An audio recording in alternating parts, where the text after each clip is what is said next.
Hi guys, welcome back to my channel. You're here with Diva. I hope you're all safe and healthy in this time. So today's card reading is about your person's feelings, but it could also be about their thoughts, as it could be about their conscious, subconscious, conscious dynamics. Okay, so what I mean by that is technically sometimes we're not conscious, we feel this way. Sometimes we're in denial. Sometimes we're not facing the source of the situation.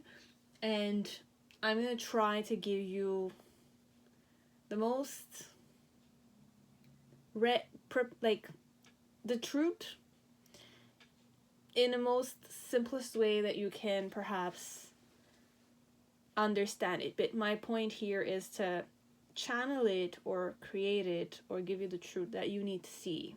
Okay, be it it's the truth, be it it's the perception, be it it's the way you need to approach the situation. It could also be the approach you can perhaps be receptive to in the form of I'm channeling something, right? But at the end of the day, it's you who lives your life, right? It's you who taps into your emotions, nobody else. It's you who know what your thought patterns are. It's you who know what your behavioral patterns are. If you don't know them, then you have to find ways to, see them, because it comes in the form of other people reflecting it to you. Okay, so that's what I learned. Okay, as a person, as a soul, or as a spirit, or as a human being. Okay, the more I wanted to grow, the more I needed to understand that nothing in life is, it stays the same. Nothing stays the same. Everything is transforming, and I need to transform. I need to change too. If I want to grow and I want to enhance my life, then I just need to understand that this present moment is very important to me. And this present moment is an opportunity for me to get to know myself more, get to appreciate myself and other people in the space I share my life with, technically. People I live with, the neighbors, or, people I work with, the customers, or the other company departments. They're all human beings, and we are sharing something with them, right? So it's about us mostly. Okay, it's about us, you, the viewer. Okay, so I'm creating this for you. It's not about me. I'm gonna use my discernment, my skills, perhaps my intuition, and the guidance I'm getting from the creators, because I'm not creating this alone. I am using things that are created already. So I'm collaborating technically with creators, and I'm creating my own thing on YouTube. Okay, so but it's your tube, it's your frequency that's connecting with mine, and it's about you at the end of the day. It's not about me. I'm just making it by believing that this is what I'm meant to do. Okay, so why I'm saying this is that I want you to trust yourself. And if you trust yourself and you trust your own discernment, you trust your own mindset, your own thoughts, your own opinions, because you lived your life till now, you understand yourself, you know what your weaknesses are, you know what your strengths are. If you don't know them, then you have to believe. I don't believe that no one, you don't have strengths. I believe you have strengths. It's just perhaps you don't want to see it, or it's been kind of taken away from you, but you have allowed that to continue on in your life. The real strength element happens when you decide to do this for yourself. You allow yourself the space to create. If you don't have it, you find ways to allow yourself space. There's many ways. You just need to allow yourself the space so that you can start seeing and witnessing yourself for who you are. And it doesn't stop there. That's like an introspection element. The rest of your life, it's for you to live it. I'm not saying go and meditate. I'm saying like find ways to get to know yourself, get to tap into yourself, value yourself, give yourself value. You are valuable. It's the hardest thing sometimes.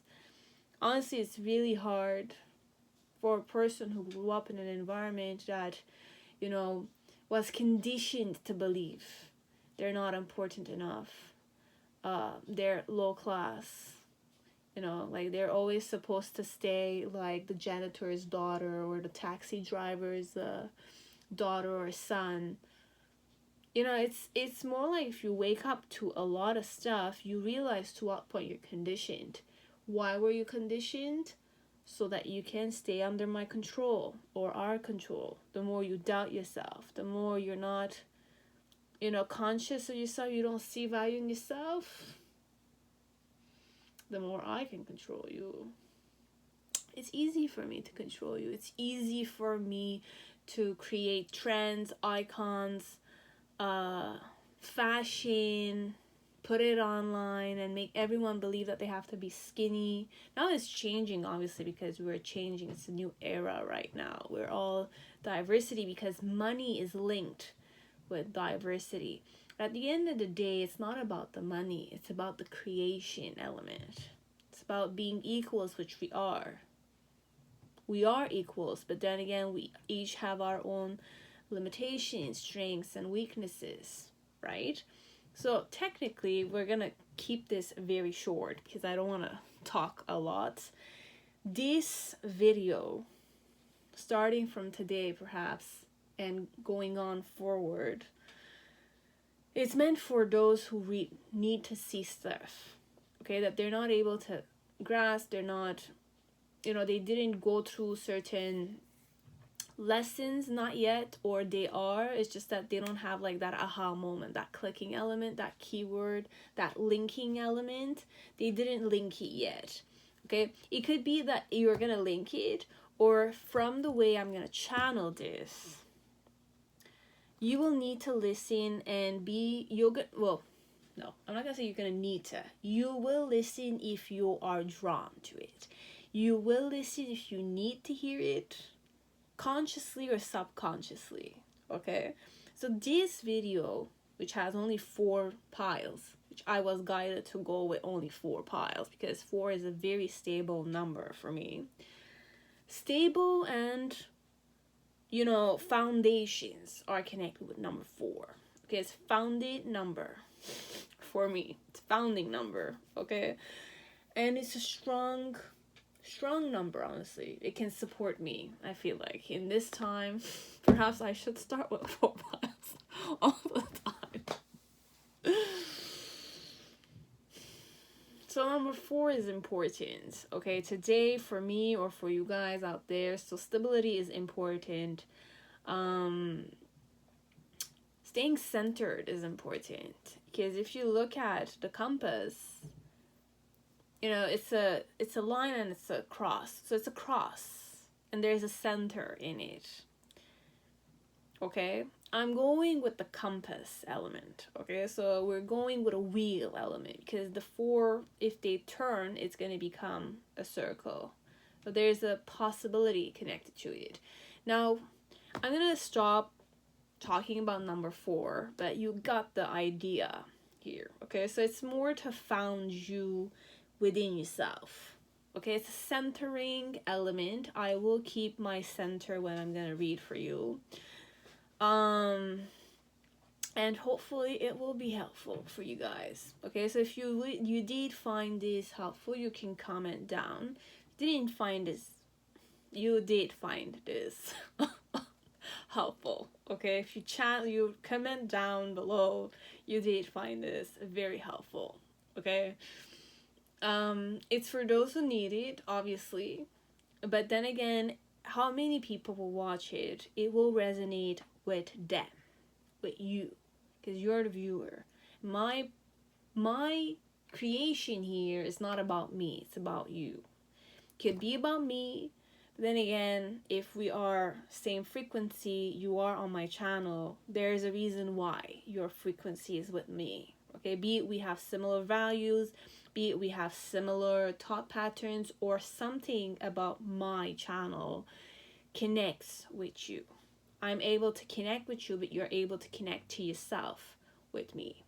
Hence why you're here with me. Okay? So I'm truly grateful to all my subscribers, all the loyal people. Thank you so much. Perhaps I didn't give you as much value but because I didn't know how to value myself. Okay.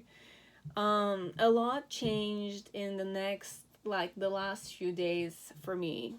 I healed a lot thanks to someone beautiful. You know, it's not only one person, it's a group, it's a community. And I reached out to it. Okay, I will share it later on at the end of the video. It's only for those who wish to know about it. And I'll kind of share it because those who have mental illnesses,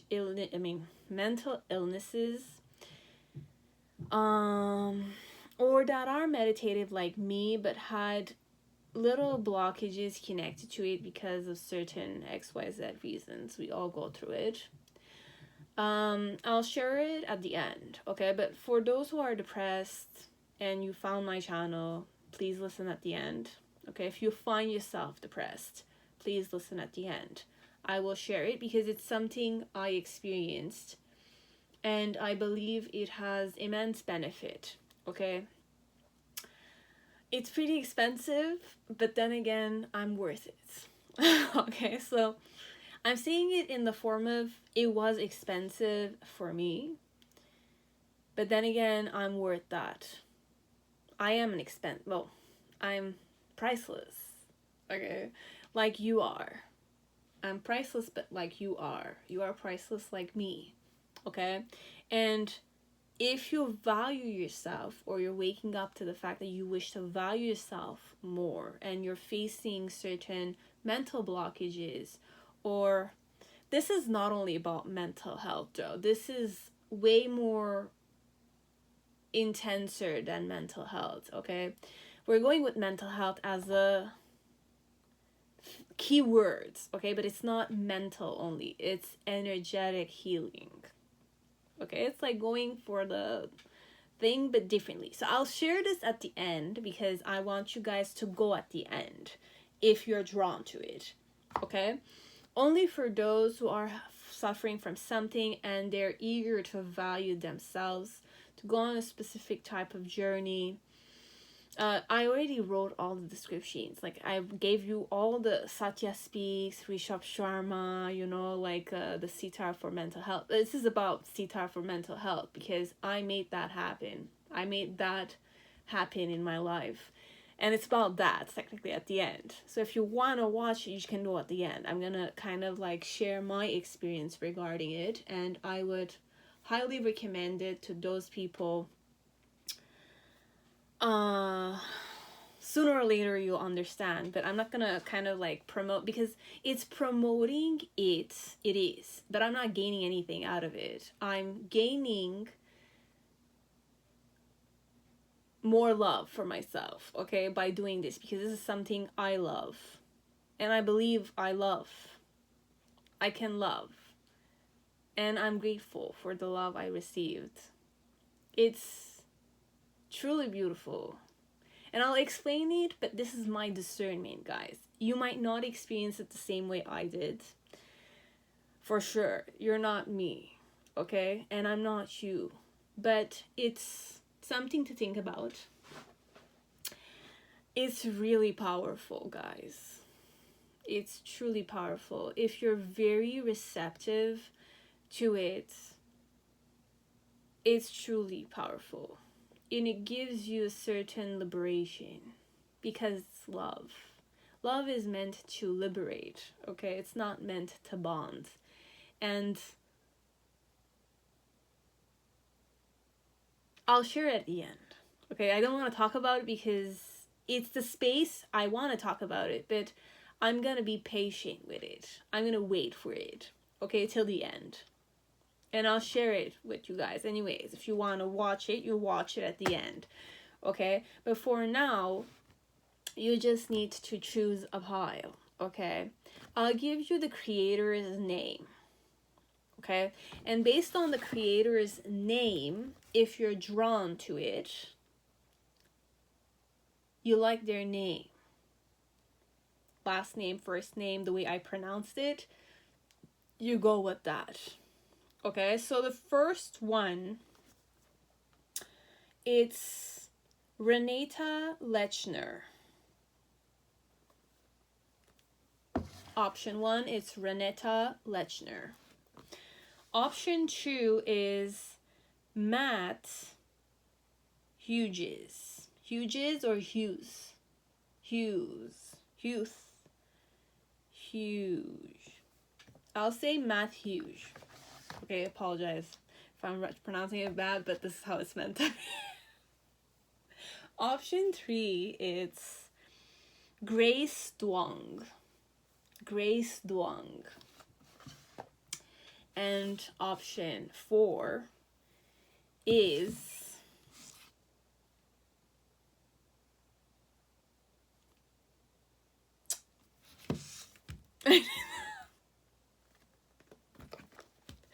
this one. I need to really open the deck.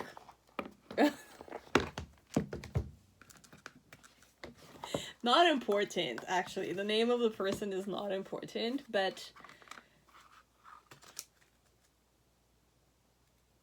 I have several. Okay, so this one, there's even a note. Okay, we're gonna go with the note because I really opened it. Like, I legit opened the deck.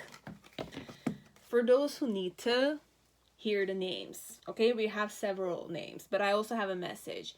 We hope the Fountain Tarot brings you joy, clarity, and inspiration. Okay, love.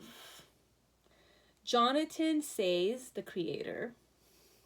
Jason Grohl, the writer. Andy Todaro, the designer. And Rost Books, the publisher.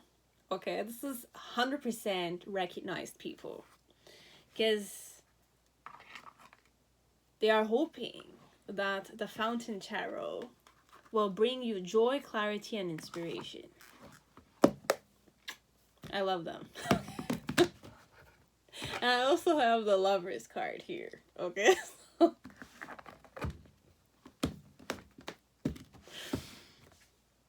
Like that. Okay, so I kissed the deck even. It's funny, but this is how I had to go at it. Okay, so you have 4 decks, 4 main creators. Okay, each one their own person, their own expression, their own light, and the creator of their own life. Messages from them to you. And obviously Diva Melek was channeling all of this for you guys. Okay, so let's start, guys. I'm excited. I'm in a good vibe, but for a reason.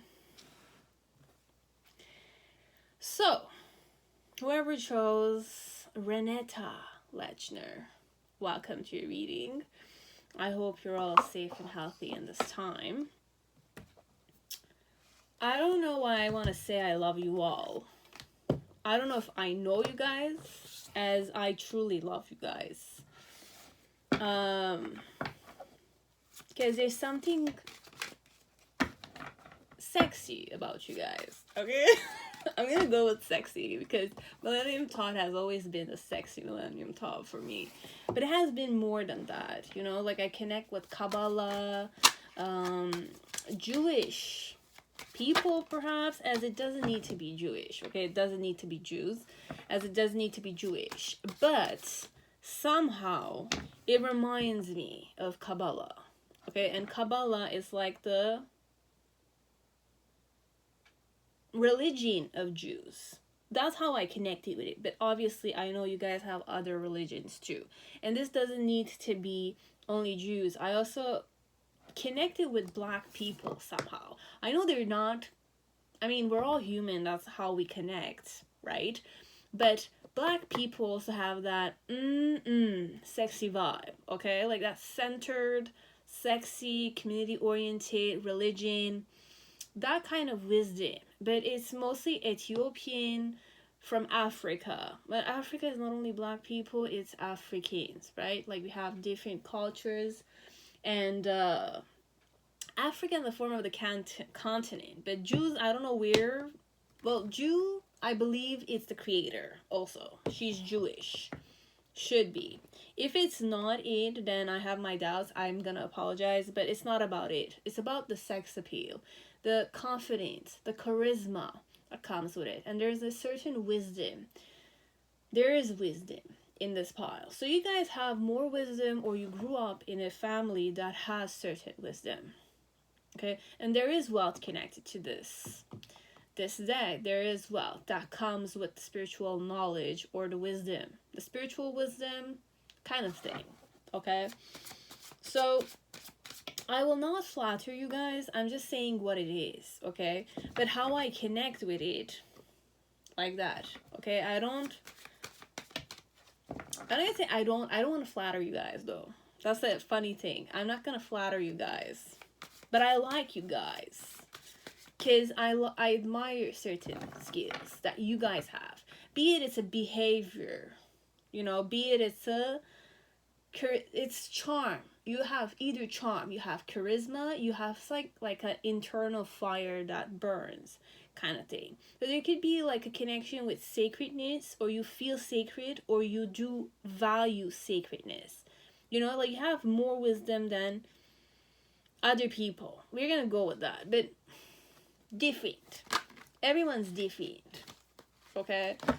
And when I'm saying this, I could be talking for like several people. Many people could be. But who have similar something. But wisdom, charm, fire. Activation, you're more activated. Could be.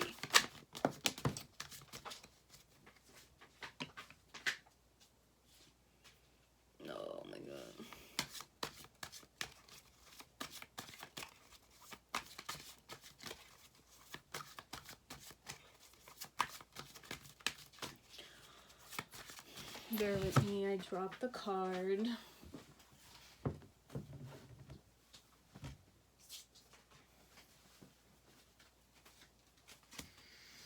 Okay. Oh my god.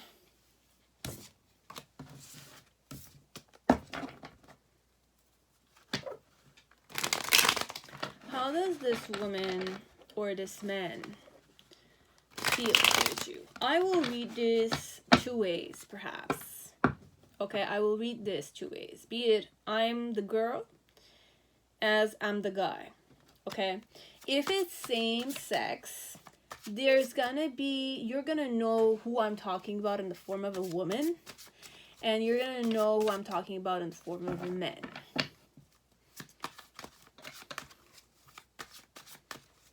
Feminine, masculine. Who's playing the female in the relationship? More feminine energy. And who's playing more masculine in the relationship? Masculine energy.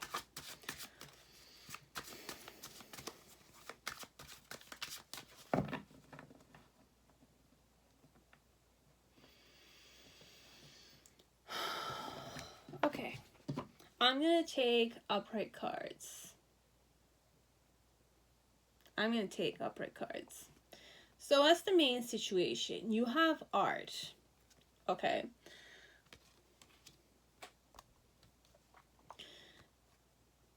Their challenge connected to you is the Devil card. This is major arcanas, guys, honestly. And the reason why is that way is Princess of Wands. In the initial phase, we have Princess of Swords. In the present moment, we have Six of Cups with Six of Swords. Okay. And then in the near future, we have the Hangman with the Knight of Cups. The vibe this person goes in connected to you. So what do you activate. So you have anxiety and fear. Okay. Anxiety and fear. Okay. Getting these two cards, the person who we're talking about might have limiting beliefs. They don't trust themselves enough, or they don't feel stable in themselves, connected to you. Okay? With the art card, how the female feels towards the situation. Okay, so I'm channeling this in the form of I'm a female. I am eager to put action towards you, but I'm fearing. The real thing is, if we're going positively at this, I'm excited about it. Okay? If I were conscious here, which I could be, but have limiting beliefs. So the blockage for this woman, if this is a woman, she is not aware of the fact that she's excited about this. She's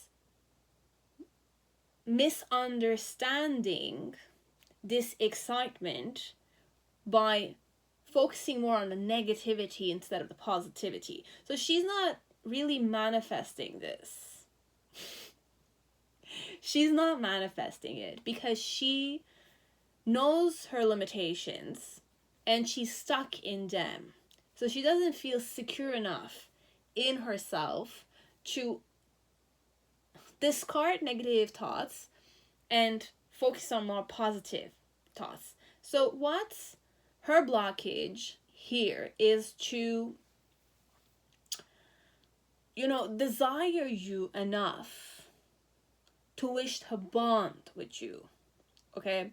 But see this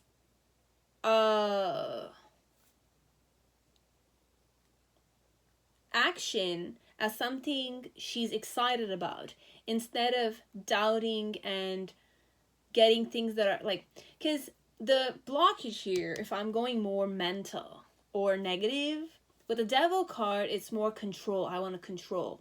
I should not control, right? But then again, I'm not acting because I want to control things before they happen.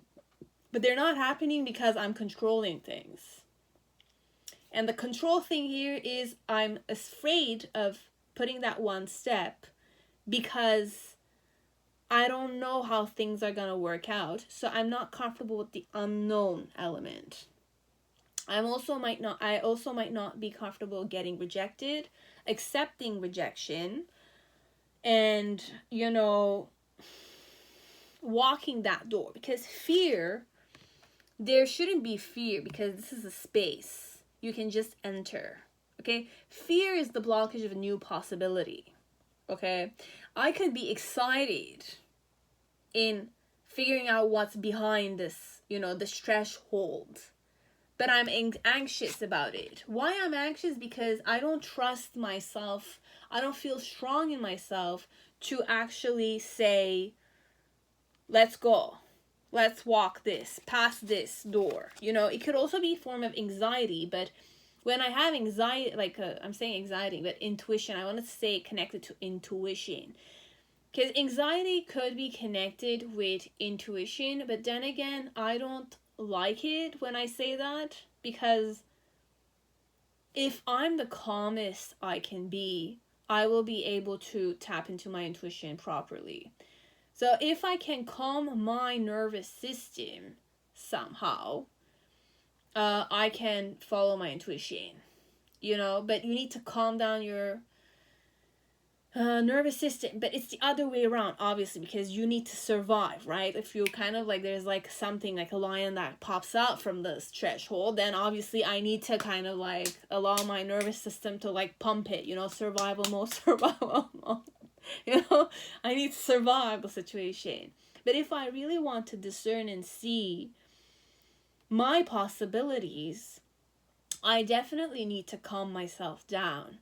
Breathe in, breathe out to tap into the life source, which is my creation. It's my creation. I'm the source of the creation. I just need to tap into it. but I'm connected to the source of connection, creation. I'm connected to other people. You are also a source of creation. You are a cosmos in yourself. You had a mother and a father that created you, and you decided to be born in this life through these parents.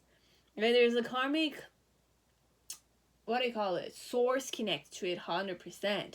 But you were born in this life so that you can give yourself new possibilities, right? Because you already have a body that supports you. You have thousands of cells in your body, your brain, your organs, they're devoted to you. If you tap into these things properly, you just need to realize to what point you're a miracle in yourself. But this one, technically, we're going to go back to the reading. I'm doubting myself. I don't feel strong in myself. So I'm going to read to you in this way. I want to put actions towards you, but what's stopping me is things that are out of my control. I'm not really I'm excited. Okay. Consciously, if we're going to go consciously here and we want to manifest this woman doing what she needs to do, but there's no way I can control the person. This woman has to feel excited and feel safe in this excitement. Now, how you can help is by giving them a space where they feel stable enough to act on it. Okay? So this, if I'm a woman, a man's behavior should make me feel safe so that I can be feminine, technically here. And I can create this.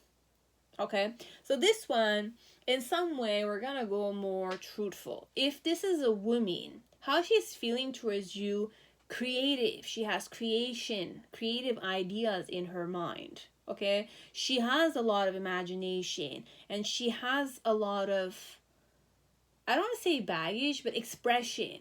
She's expressing herself to you. Okay? And why she's expressing herself to you is because she is a fearless woman. She is a fearless woman, but she's feeling fear.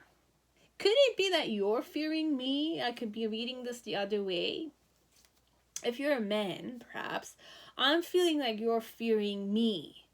Could be here. Yeah, it could also be that. So this one, I am a very creative woman. I am a woman that,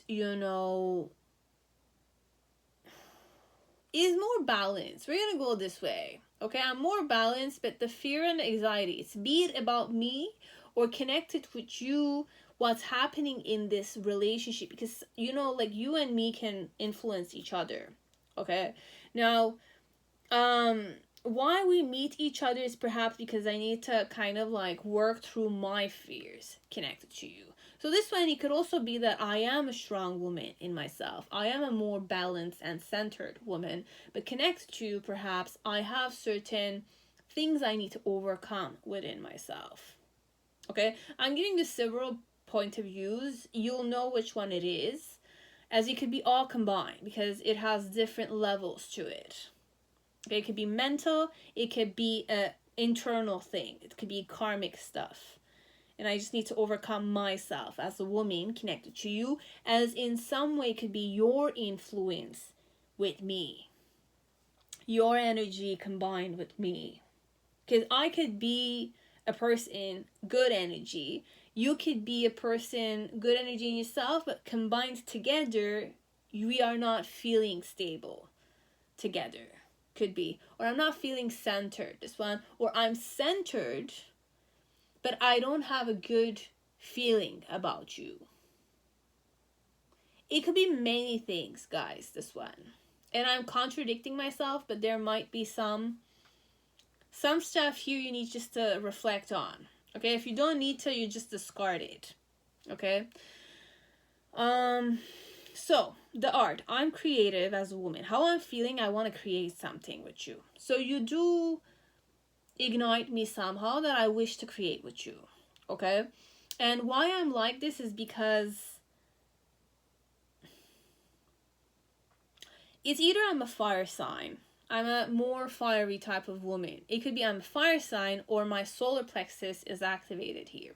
So I am recognizing myself connected to you, because if I didn't recognize myself, I wouldn't have also the creativity element going on in the form of a major arcana, because it's the, you know, it's the temperance card, I believe. It's 14, temperance card. No, this woman, I'm not gonna doubt my intuition. This woman is pretty intuitive. She might be more divine. Okay, so she kind of has some higher consciousness, goddess energy. If you know they're connected with tarot, okay? If they're not tarot linked, this woman does have a more divine, like she radiates something special to her. Okay, she has something special to her. You feel it when you meet her. Everyone sees this. But she wishes to she wishes to create something with you, and she's passionate about it. But her challenge, perhaps, is that you like to control things. It could be that this masculine energy is about you. The masculine energy is more control freak, a bit. Okay, so I'm sorry if you're the guy here, but I feel like you could be a control freak, as you might have some like controlling tendencies, which is completely normal if you're masculine, could be, but you're more material focused. So this is more, you know, like you're more like the controlling type. You know how to kind of strategize, you know how to control groups of people and all that kind of stuff. Perhaps I'm creative and you have control over many people. That's my challenge here. In the initial phase, how I felt connected to you, I was angry with you, this one. You made me angry. Or I felt it was unfair, what was happening, or what you were doing connected to me, or how your behavior was with other people. Now, this is if you connected with me, you irritated me, could be. That's why I'm perhaps feeling fear and anxiety, because you want to impose yourself on me. But I want to create with you still, even if you're like this. It's funny, but it's like that. If I'm a woman here. Interesting.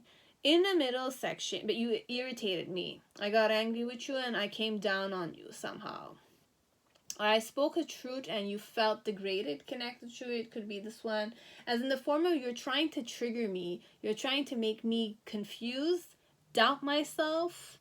And I'm kind of irritated with that, this one. I know what my truth is, and you're not kind of like gonna impose your thoughts on me, this one. Thought-wise, you try to control me, or you try to play with my mindset, or you try to impose a thought on me, kind of thing, which I did not appreciate. And that's why there's an anxiety and fear element connected to you, because I'm realizing that you want to control me. You want to impose your truth on me, which is not my truth. And I'm getting irritated and it's bothering me, this one.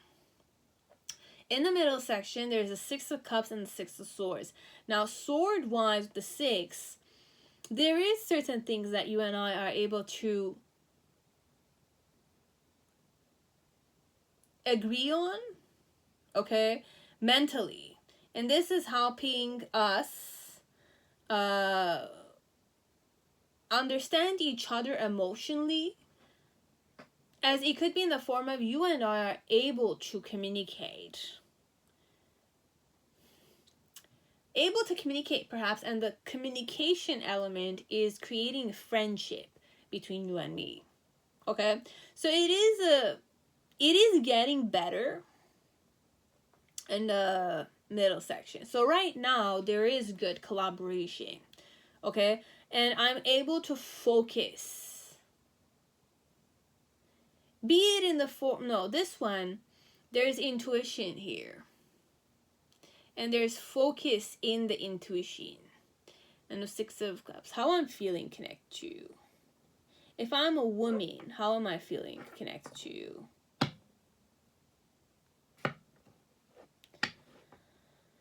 As a woman. Okay. I'm not rejecting you. I'm not rejecting you, and you're not rejecting me, because you want to control me, and I want to create with you. So I'm using your controlling tendencies to create. Because sometimes you can create better when you have like emotions that you wish to express. You are able to give me ideas about the way I want to express my creation. Be it in the form of you and I together are able to agree with each other, hence why this creative energy is coming forward. And this pleasantness is there. I feel seen, you feel seen, because we're able to talk together, we're able to focus together. So I'm able to listen to you when you're talking, you're able to listen to me, but you're listening to me because you want to control me. I'm listening to you because I want to create stuff. Okay, if you're a guy here, you have intensity, okay, that meets mine. Because I'm intense in the form of I like to create, and I know what my skills are, and I'm not afraid of expressing it. And like, I'm more balanced, so I'm more founded. I know myself well. I know myself well. Hence why you like me, because I know myself well. I like you because you're trying to control me, but I'm liking the fact that you are challenging me to face you properly. So I'm showing up properly. But the anxiety and fear element is that I'm not 100% sure about it. Because I'm telling you, if I'm more positive focused, I'll be excited about this, instead of fearing and getting anxious. Kind of thing. So you are a bit like succeeding in the form of intimidating me. But then again, I will, like, this type of woman, she will choose who she wants to be with. Okay? You'll know if I choose you, if you're the man here. But you are intimidating me. But you're exciting me too. But you're intimidating me. So there's certain things I know I can't control with you. So the thing here should be more in the form of I need to understand if I can tolerate you. That's the thing here.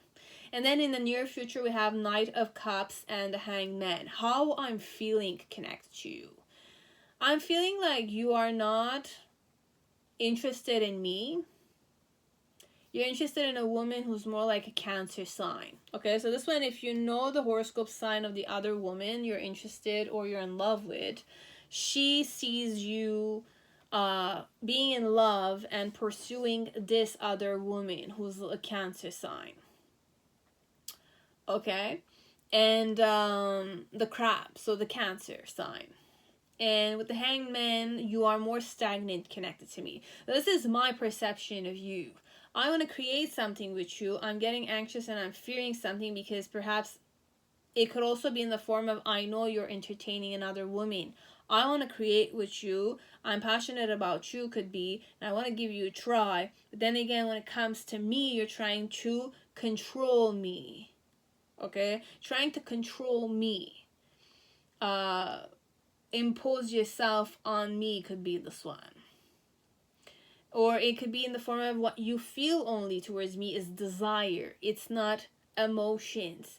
So you're not emotionally available to me. Hence why I'm fearing and I'm a bit anxious about this, is because perhaps you're not interested in me properly.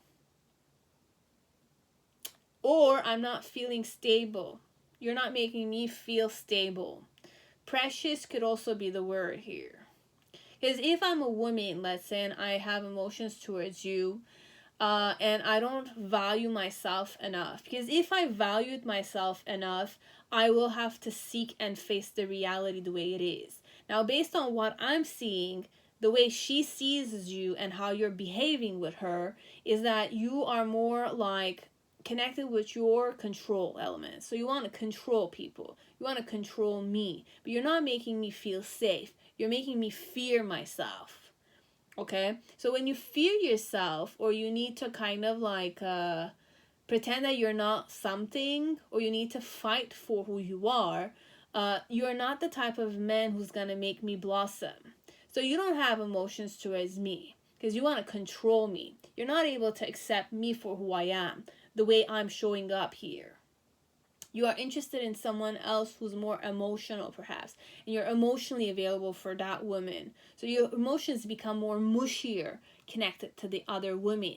So here, if I was Diva, like I'm Diva technically, and I'll get to meet this woman, I'll tell her to kind of like not want to create with you. If she's business oriented, this woman, she can create with you because it's just business, right? But even in business, you won't be able to, she will impose herself and you're going to impose yourself and she's going to get irritated with it. But if you guys have something in common, you need to talk about it, you need to collaborate on it, it works. But at the end, how she's feeling is that you're not acting towards her. You're more reflective and stagnant. So you're kind of stuck reflecting. So there's no real element of you wishing to create something with her. She wishes to create with you. But the anxiety and fear is coming with the element that she wants to create with you, but you're not serious about her. Or you don't have these kinds of emotions towards her. Okay? So I would recommend this woman to walk away from you. If she needs to do business with you, it will work out. Okay? But if she is kind of like waiting and she's in that phase of waiting, I would 100% give her a slap on the face and I'll say, girl, I love you. I don't want to disrespect you. But if this guy is not, putting action towards you and you want to create with him, but he's imposing himself on you, means that he's not able to accept you for who you are. Right? If you're not accepted for who you are, if you're not loved for who you are, if you're not precious to this guy, why do you want to create something with a man who's not going to give you everything you need? Okay? Because you want to be in a relationship with a man who sees you as the woman he wishes to have plans with. I don't see you wanting to plan things out with her. Hence why she's feeling anxious and she's fearing the situation. She's eager to give you a try. She's eager to walk towards this path. But then again, perhaps she's waking up to the fact that you are perhaps indicating or communicating to her that you're in love with a woman already. And that connected to them, you're more stagnant. How she's feeling this way. Okay? Now, if this is a guy, how he's feeling connects to you. He's seeing that you want to create with him. For him, you are divine, you are special somehow. This is how he's feeling. But fear and anxiety is perhaps he's fearing you, perhaps, here, this one. You're going to go in the form of he's fearing you, that's why he's trying to control you too. If you fear someone, you want to control them. Or you're allowing this person to control you, could be. How am I going to read this? If I'm a man here, how am I feeling connected to you? You have a certain power, okay? I feel like you're more powerful than me, okay? Why I'm seeing you this way is because you're very recognized as a woman. You're very charismatic. You remind me of a tiger. Okay, tigers are not really nice kitty cats. Okay, don't look at the domesticated ones. Look at the real Bengal. Like the big tigers. It's not a fucking joke. Okay, and you do have a big influence as a woman. Okay, so you're very fired up, you're very energetic, you have a lot of fire energy, which means that you are creative, you're enthusiastic, you're intelligent, you're positive. Okay, you have confidence, you're courageous, you're fulfilled, and you know what harmony is, which is your energy too. The art card, there's harmony, there's balance here. You are all of these energies, I'm saying. Okay, and my challenge connected to you is to control you. Find out what your weaknesses are, because you are intimidating me. This one could be.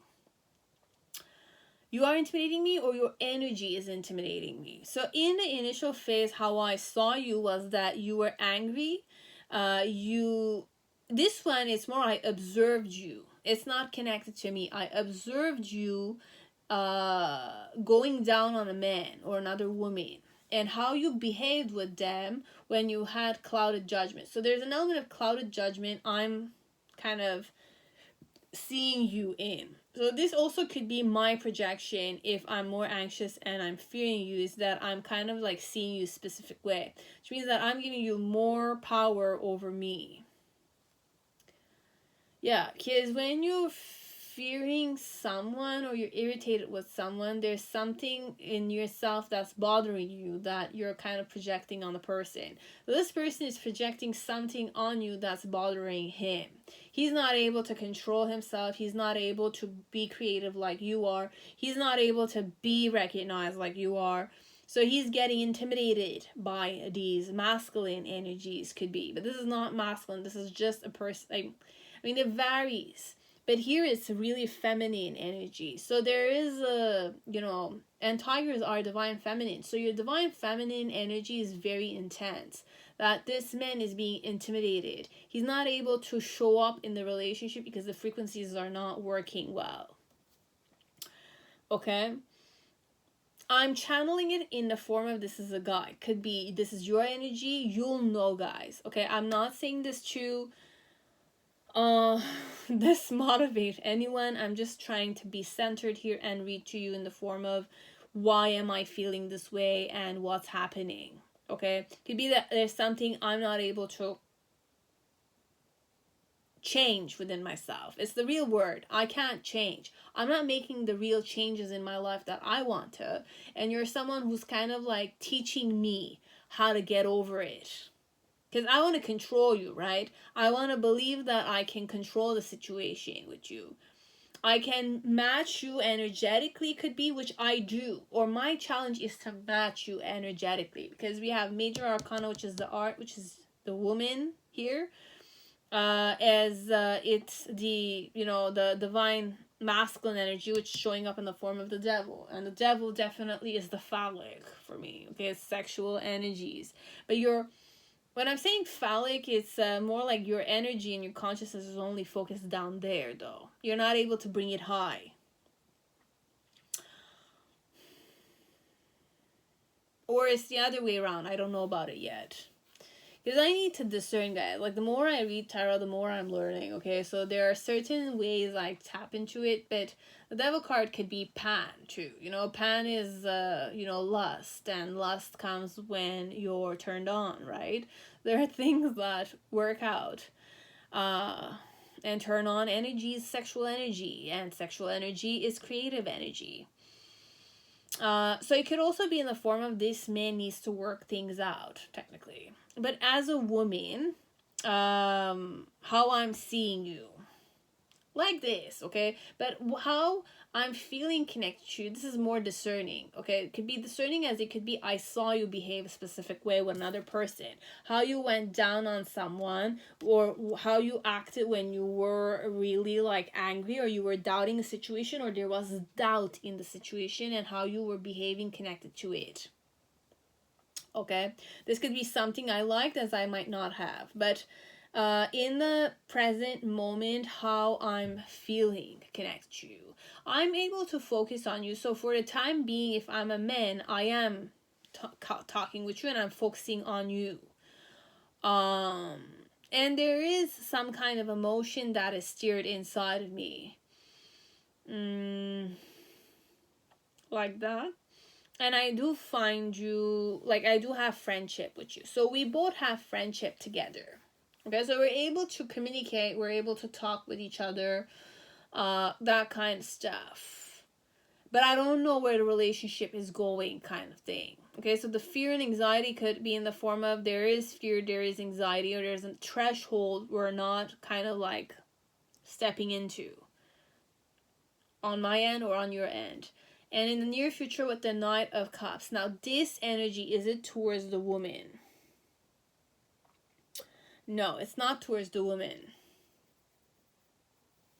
No. This one, as a male, I have decided to be stagnant with you. So not act on you, choose someone else. This is the hard truth, guys. But choose someone else and start again with that person. Because I'm not able to feel stable with you. I don't see you as a companion. And,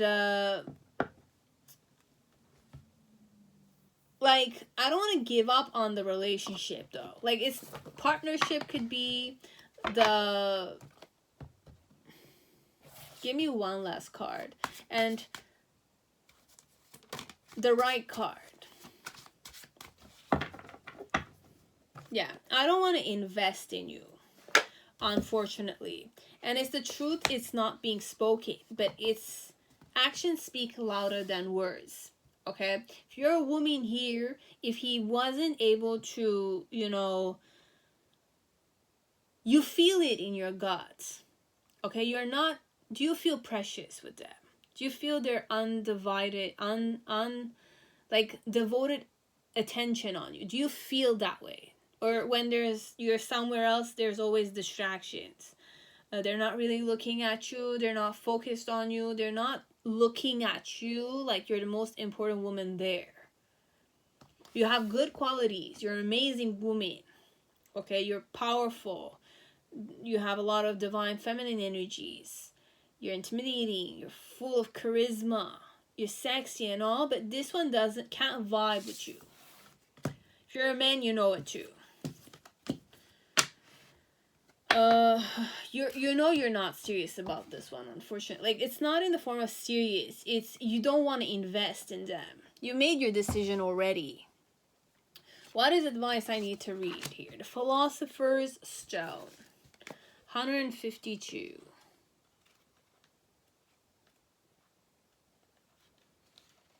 Okay. I am the wisest man alive, for I know one thing, and that is that I know nothing.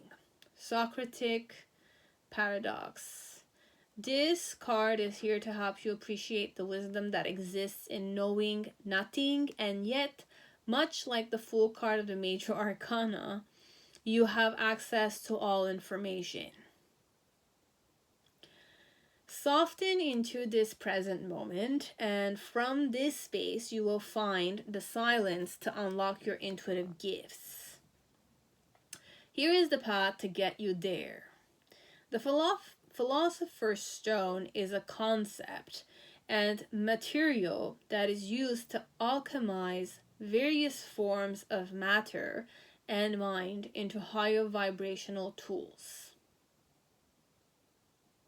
Today, you are recognizing yourself as this tool, an instrument for spiritual sustenance. So, step 1. Soften your soul and relax wherever you are sitting. Soften it. You can do it. Just say, I soften my soul. Soul, soften yourself. You just need to say it physically, like say it and believe you're commanding your body to listen to you. Step 2. Begin to feel the texture of your breath as you deepen and lengthen it. Feel the texture of your breath.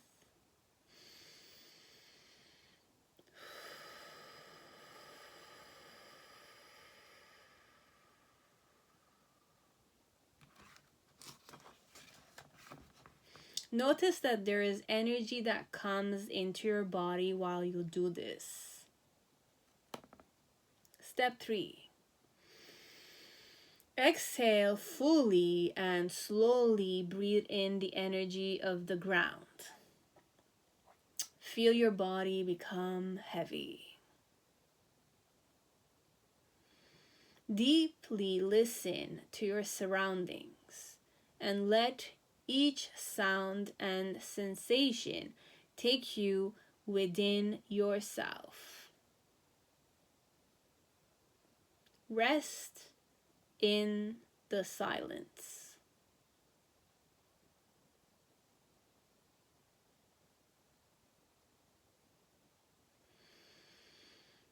Open your body up fully. Like this, like you just open your hands if you wish, okay? But I find that's how I open myself a lot, okay? Specifically recently.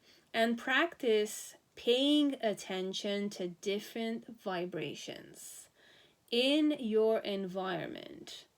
The wind, sky, earth, ambient sounds, silverware clanking, whatever is around you, Listen to it. Breathe these frequencies into your body and feel them loosening up and transmuting any tension felt.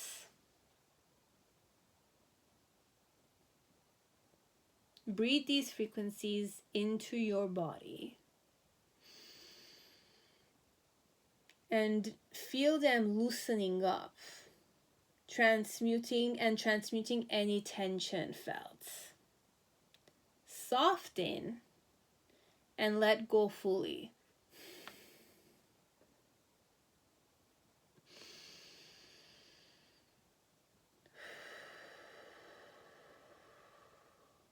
Repeat breathing in different vibrations that you hear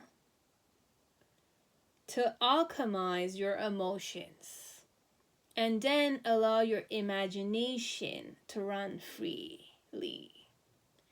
You can imagine anything and use that frequency to heal, elevate, and transcend your current state.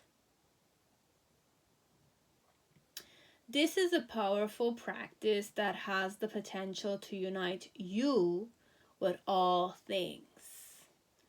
Even the most negative vibration, when opened fully, your body opening to it fully technically, can be used as a huge release. You also have the capacity to send energy and healing to others with your breath. Ask permission first, and if their soul says yes, be fierce in how you give your love. Now is the time to set into your power as the magi and healer that you are, and creatively attune how you use your gifts. Remember to keep it light, because you are light. Have no resistance to what is, and remember that the more you give, the more you receive. Mantra. I transmute negativity into radiance and alchemize my reality with the warmth of the sun, transforming darkness and density into golden, loving light. Beautiful.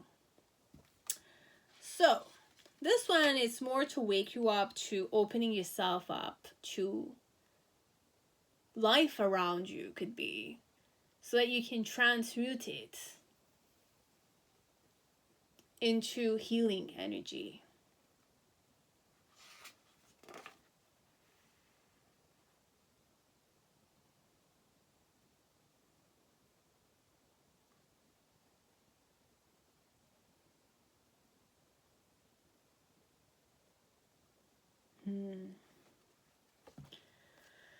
Gave you more information,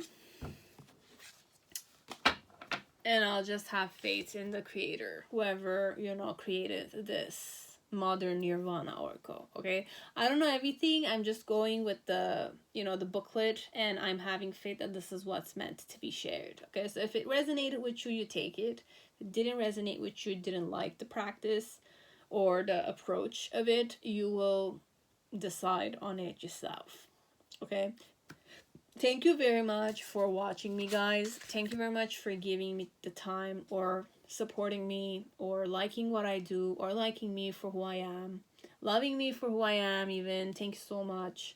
I accept them, I appreciate them, and I transcend them, could also be it. Okay, so I rise towards it. Okay, like I rise above it, but I'm truly grateful about it. Okay, so if I don't have reciprocity connected to you, I hope at least what I'm creating is something that you really need, and that's the exchange I wish to do with you guys. But I'm truly grateful for the opportunity that you give me every day, every second, whenever you watch me and you like it, or you discern stuff, or you tap into yourself mostly. That's the important thing. Is you are able to tap into yourself and discern for yourself what the truth is. Okay? That's it. That's all. Thank you very much. I love you all. I'm grateful to you all, and I appreciate and I honor you guys. I'm truly honored that you watch me, and I honor you guys. Just know that. Okay? That's it. That's all. Thank you so much. Okay? Now, whoever chose Ethereal Visions, but what did I say? Matt. Huge. Huge. Okay? I apologize if I'm kind of like reading it the wrong way or pronouncing it the wrong way, but it's meant to be mentioned like that by me. Okay, so that's my signature. My signature in the form of I mispronounce things, perhaps. But I'm only human, guys, okay? Like, and I'm apologizing for it even. You know? It's okay. I forgive myself. So now,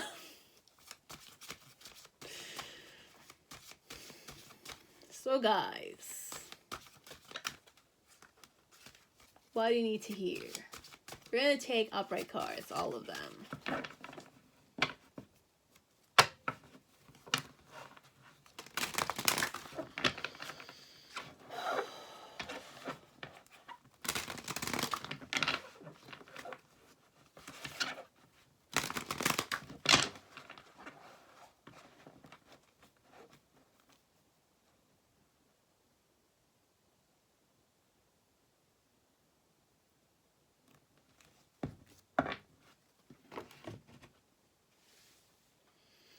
What's the vibe I tap into, connect to? Determination.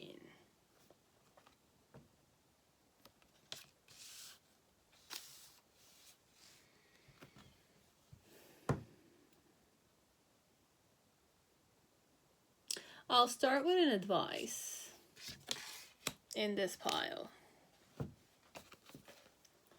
So, involution. Interesting.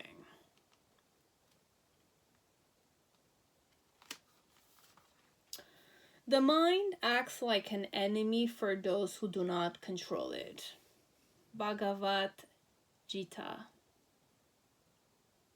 The funny thing is I have the book. I just purchased it a few days ago. We all have a monkey mind, which the Buddhists consider to be the unsettled, restless, capricious, whimsical, fanciful, inconstant, confused, indecisive, uncontrollable parts of our consciousness. This aspect of the human mind makes us feel as though life happens to us and not through us. It happens to us, not through us. Okay? Our thoughts can often feel like they are not our own, and yet we must remember that we can still choose at every moment which thoughts are being fed by our energy. Evolution is the concept of life undergoing gradual development and growing into something new, and can be used as a potent metaphor for our inner and outer journeys. Involution as an esoteric concept can be viewed as the process of integrating the growth of our consciousness in conjunction with the growth of our living universe. Our mind is a playground of expression.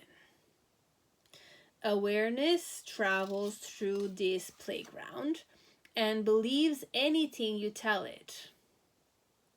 This is the moment to construct your thinking. What we are thinking about most And how we think about these things will create what we experience and how it affects others. If you hone in on what you attend to, you can experience single point focus and the ability to direct your awareness. This gives you the mental fortitude to complete any task you desire. So if there is something you have left unfinished, now is the time to cultivate this talent and push it through to the finish line. Step 1. Find a point on a wall and lock your eyes and the energy center right above your eyebrow on it. Step 2. Commit to being fully present in this moment. Let this be the most important task you could possibly be doing. Fully and wholly release into the now. This is very intense, and this could be weird for those who don't meditate that much, but there are benefits connected to this, guys. If you want to, develop the skill, that is. Step 3. Begin to breathe in through your nose for 5 seconds and out through your nose for 5 seconds. Finding a rhythmic breathe as you focus your full attention on the point on the wall that you chose. Remember, it's through here, above your eyebrows. Okay, so you need to connect with the third eye, and that's where the focus element is. But you need to be still in the moment and focus on it. So you need to be devoted to the exercise. Devoted to yourself. You have to look at it like that. It's not about other people looking at. This is not about other people. This is about you doing something for yourself. So you can gain a certain skill that will help you in the long haul. If you're more focused, you're more aware. When you're more aware, you see more things. You're not distracted with some stuff that wastes your energy. You're more one-pointedly focused. So this will give you more strength in projects to come in life. It's preparation for you to do things for yourself, to create for yourself, to focus on things for yourself. This is about you. It's not about other people. Okay? So commit to being fully present in this moment. Let this be the most important task you could possibly be doing. Fully and wholly release into the now. Okay, so release in the exercise. Begin to breathe in through your nose for 5 seconds and out through your nose for 5 seconds.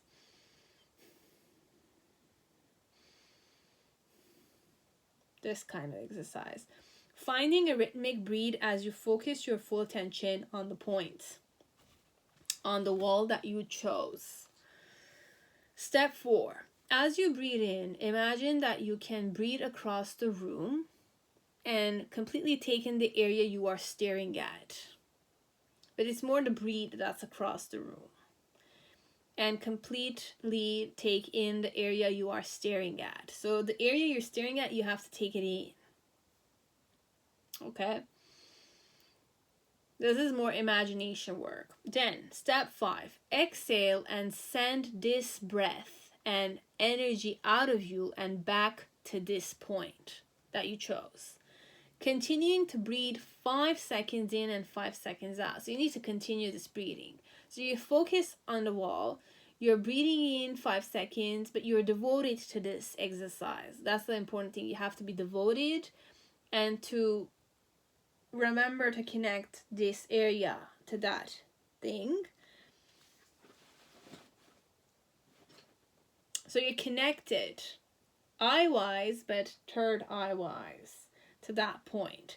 You start fully and wholly be connected to it and releasing yourself. So giving yourself to this, devoting yourself to this practice, technically. And just remember, it's 5 seconds in the nose and 5 seconds out the nose. No mouth exercise. There's no breathing out from the mouth. It's through the nose. 5 seconds in, 5 seconds out. You can take your time, guys. If you're anxious about it or it's causing more stress, just breathe in, breathe out. Relax yourself first and do the exercise. And imagine that you can breathe across the room and completely take in the area as you are staring. So when you're inhaling, this is what you're feeling. You're breathing across the room and completely taking in the area you are staring at. And exhale and send this breath and energy out of you and back to this point. So it's more like in the energy with the focus and then out the energy with the focus. Okay? And it needs to be 5 seconds. So there's a rhythmic element to it. Okay? So this is more about expanding your energy with your focus, technically, and your breath. So do this for a total of 22 breaths. The exhale and inhale being 1 breath.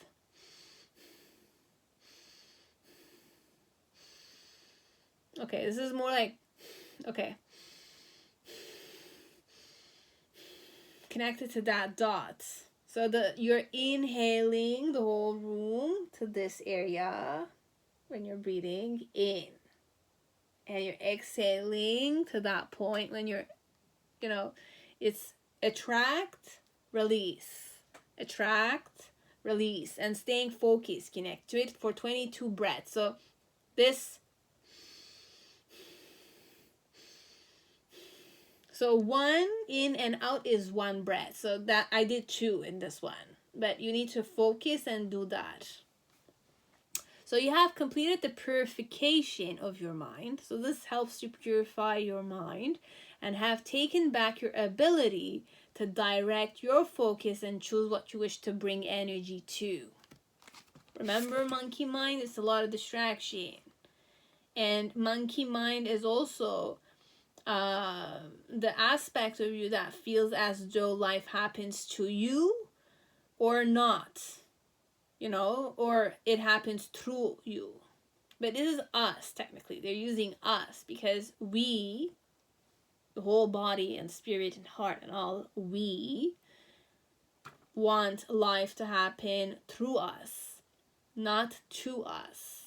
Hence why the focus element is important, because once you know what your focus is connected on and how to direct it and how to purify your mind from the monkey mind that is unsettled, restless, capricious, whimsical, fanciful, inconstant, confused, indecisive, uncontrollable part of your consciousness.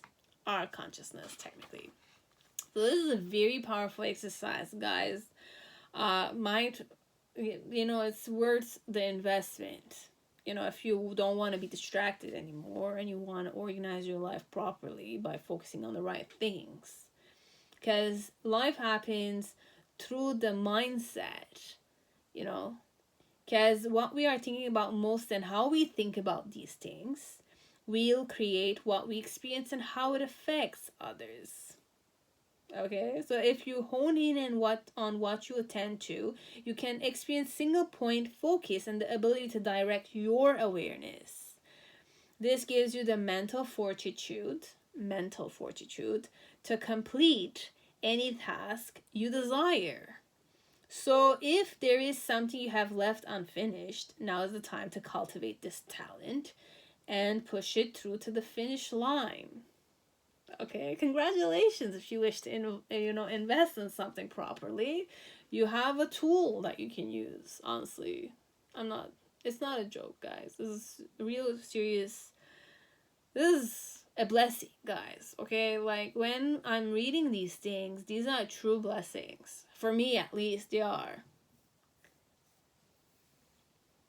They really are. You have completed the purification of your mind. You have the tool to purify your mind and have taken back your ability to direct your focus and choose what you wish to bring energy to.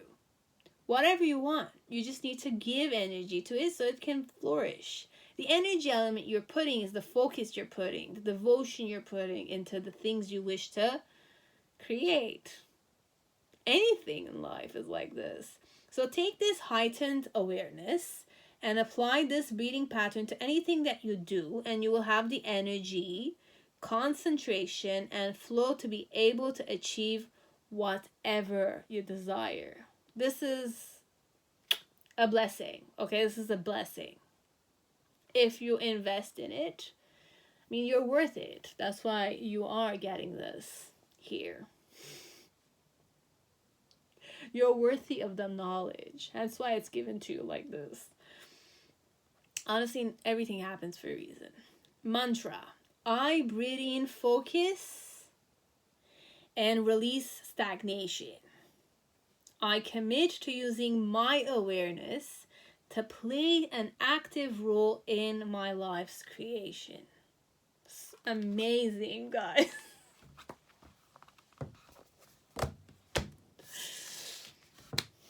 Okay, anyways, I'm gonna stop because this is important to me. Okay, it could be important to you guys, as it might not be, but I believe this is important for you guys. I'm projecting, perhaps it's not important to you, but we're gonna stop this. It's not about me projecting. I release myself from this. Okay, so what is it that you guys need to know about how this person feels towards you? So you have the Four of Swords. Okay. Their challenge connected to you is the artist. Reason why is that way. It's the Ten of Cups.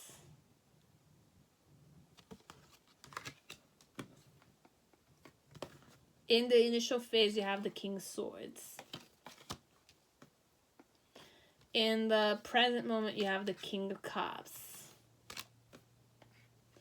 And in the near future, you have the Judgment card.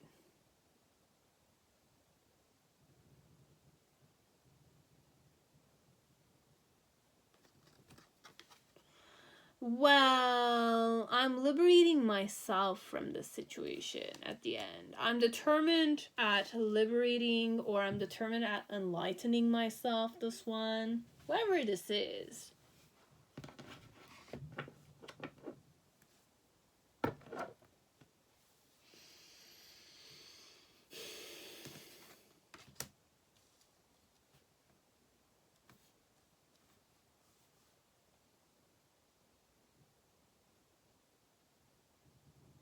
I might be talking about a married person, and you're here regarding this married person. I could also be single here. I could also go business-wise here. This is mostly business-oriented or family business-oriented.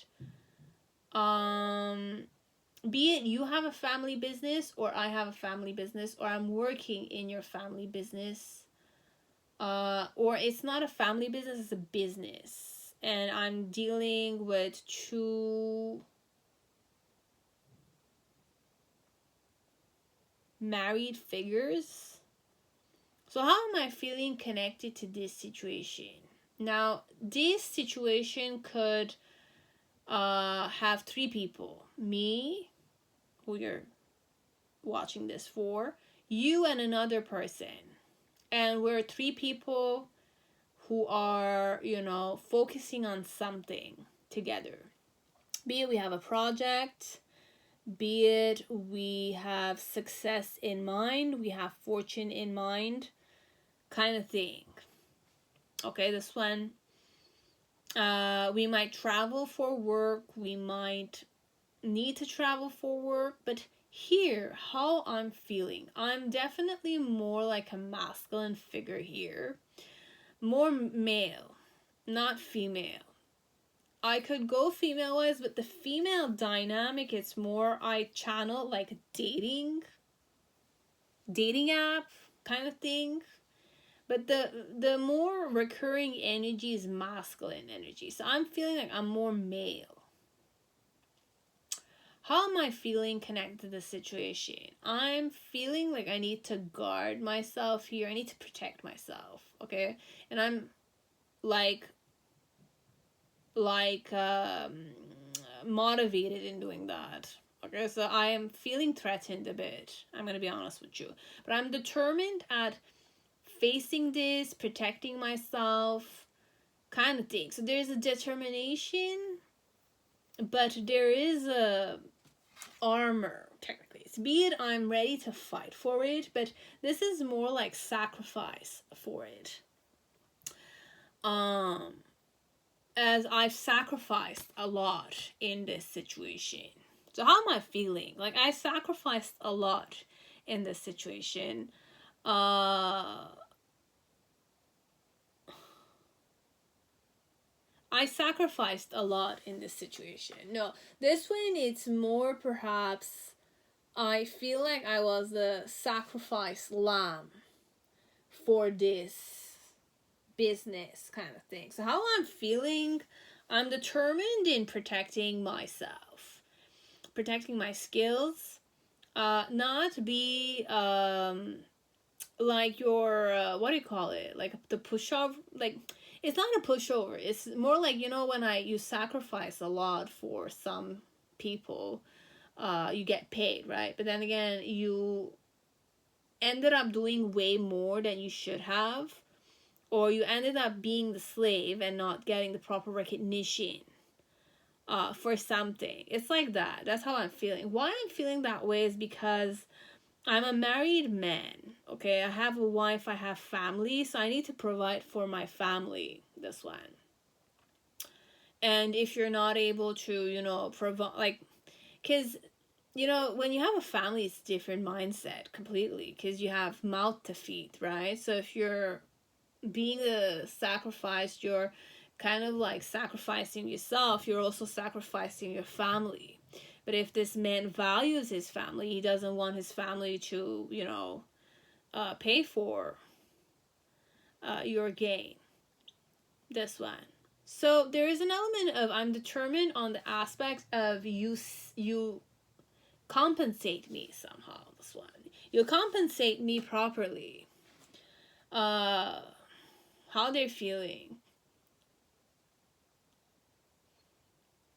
I want you to compensate me. I'm feeling like I'm kind of like giving way too much. I'm not gaining anything and I'm giving way too much. Why I'm feeling this way is because I remember I have a family. Like I have mouth to feed. I have a wife and I have children, or I have a newborn baby. This one. Children cost money, right? And my challenge here connected to you is to, you know, be creative, give you new ideas, you know, but this one is more visualized somehow, you know. But the artist, how I'm feeling connected to you.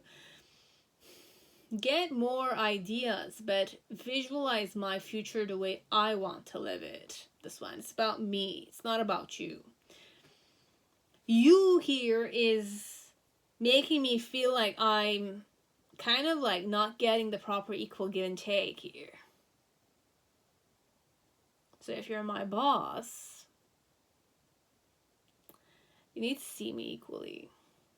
Because I'm not getting what I want from this company.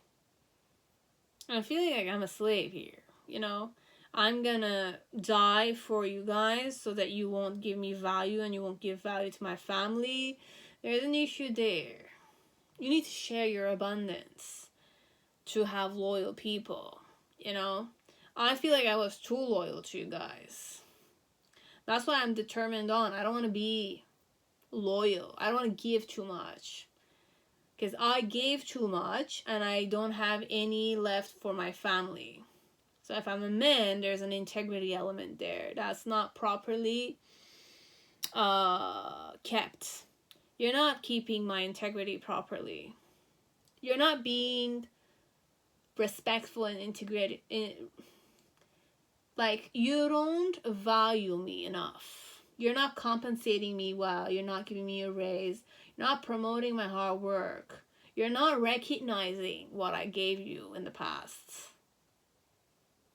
and I kind of went through shit because of it. Could be I went through shit, or I injured myself specific way that could be life-threatening, as it could be in the form of like I died for this one. It could have been I died for it. But the most realistic option for me in this situation is I'm not valued enough in this company. Okay? I don't have the same salary as both the other men do, or both of you do. I'm not getting my proper share here. Hence why I'm protecting my thoughts. So if I had a tendency to give way too much, now I'm not giving as much. Even if I have ideas, even if I have like new concepts, I'm not sharing them with you because I'm not getting the proper raise. I'm not getting the proper, I don't know, like rewards or bonuses. I'm not getting the proper treatment here in the company or in a partnership. This one. Hence why I'm kind of like distancing myself a bit here, because I need to protect my integrity. I need to protect my family. My family is precious like your family is for you, right? Like that. So in the initial phase, how I feel connected to you. So this one, in some way, like this is partnership dynamic. So how I'm feeling, like if you want me to understand, like you want me to describe how this person's feeling, like with one person, I'm aware that one person, the King of Swords, is more like a mental person. It's a stubborn person. And, like with the Crow, it's an intelligent person, obviously. But, one of you is very clear. You're clear, you have power. You might have psychic abilities and you're spiritual, this one. Could this be real? And you act on it, you have the knowledge, and you're good at communicating, okay? So one of you is like that, okay? You are spiritual. You do have like some psychic abilities. You do have power of speech. You have power over people, and you see things clearly, which is amazing, and you're able to put actions towards what your intentions are. You're able to put actions towards the power you have, the knowledge you have, and the communication. This is one person. How I feel, but this is more my perception of one of you. You'll know if you're this person. And there's another person, the King of Cups. This person is more intuitive, very emotional, and is good with relationships, okay? They're more hopeful. They have more like, they look more innocent, let's say, more humbler, but more emotional. So one of you is more like I'm not gonna say mental. Like you have more power. You're action oriented. You have like you have skills. This is mental skill, resilience, diligence, all that kind of stuff. You have, one of you has it. The other one is more emotional. One of you is more emotional. They are more like they can, empathize with me, kind of stuff, kind of way. Like that.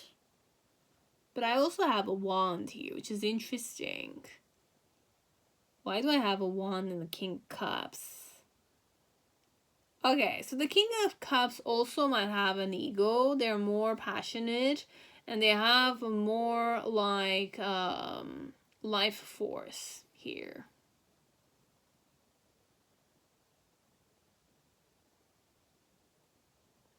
So I'm dealing with two very powerful people. Okay, each has their own qualities, obviously, and they work.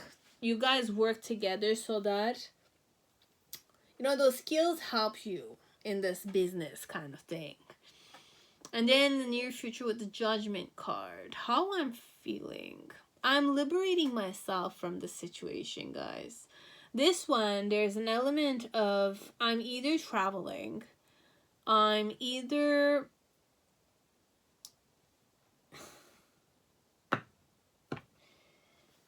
how do they feel?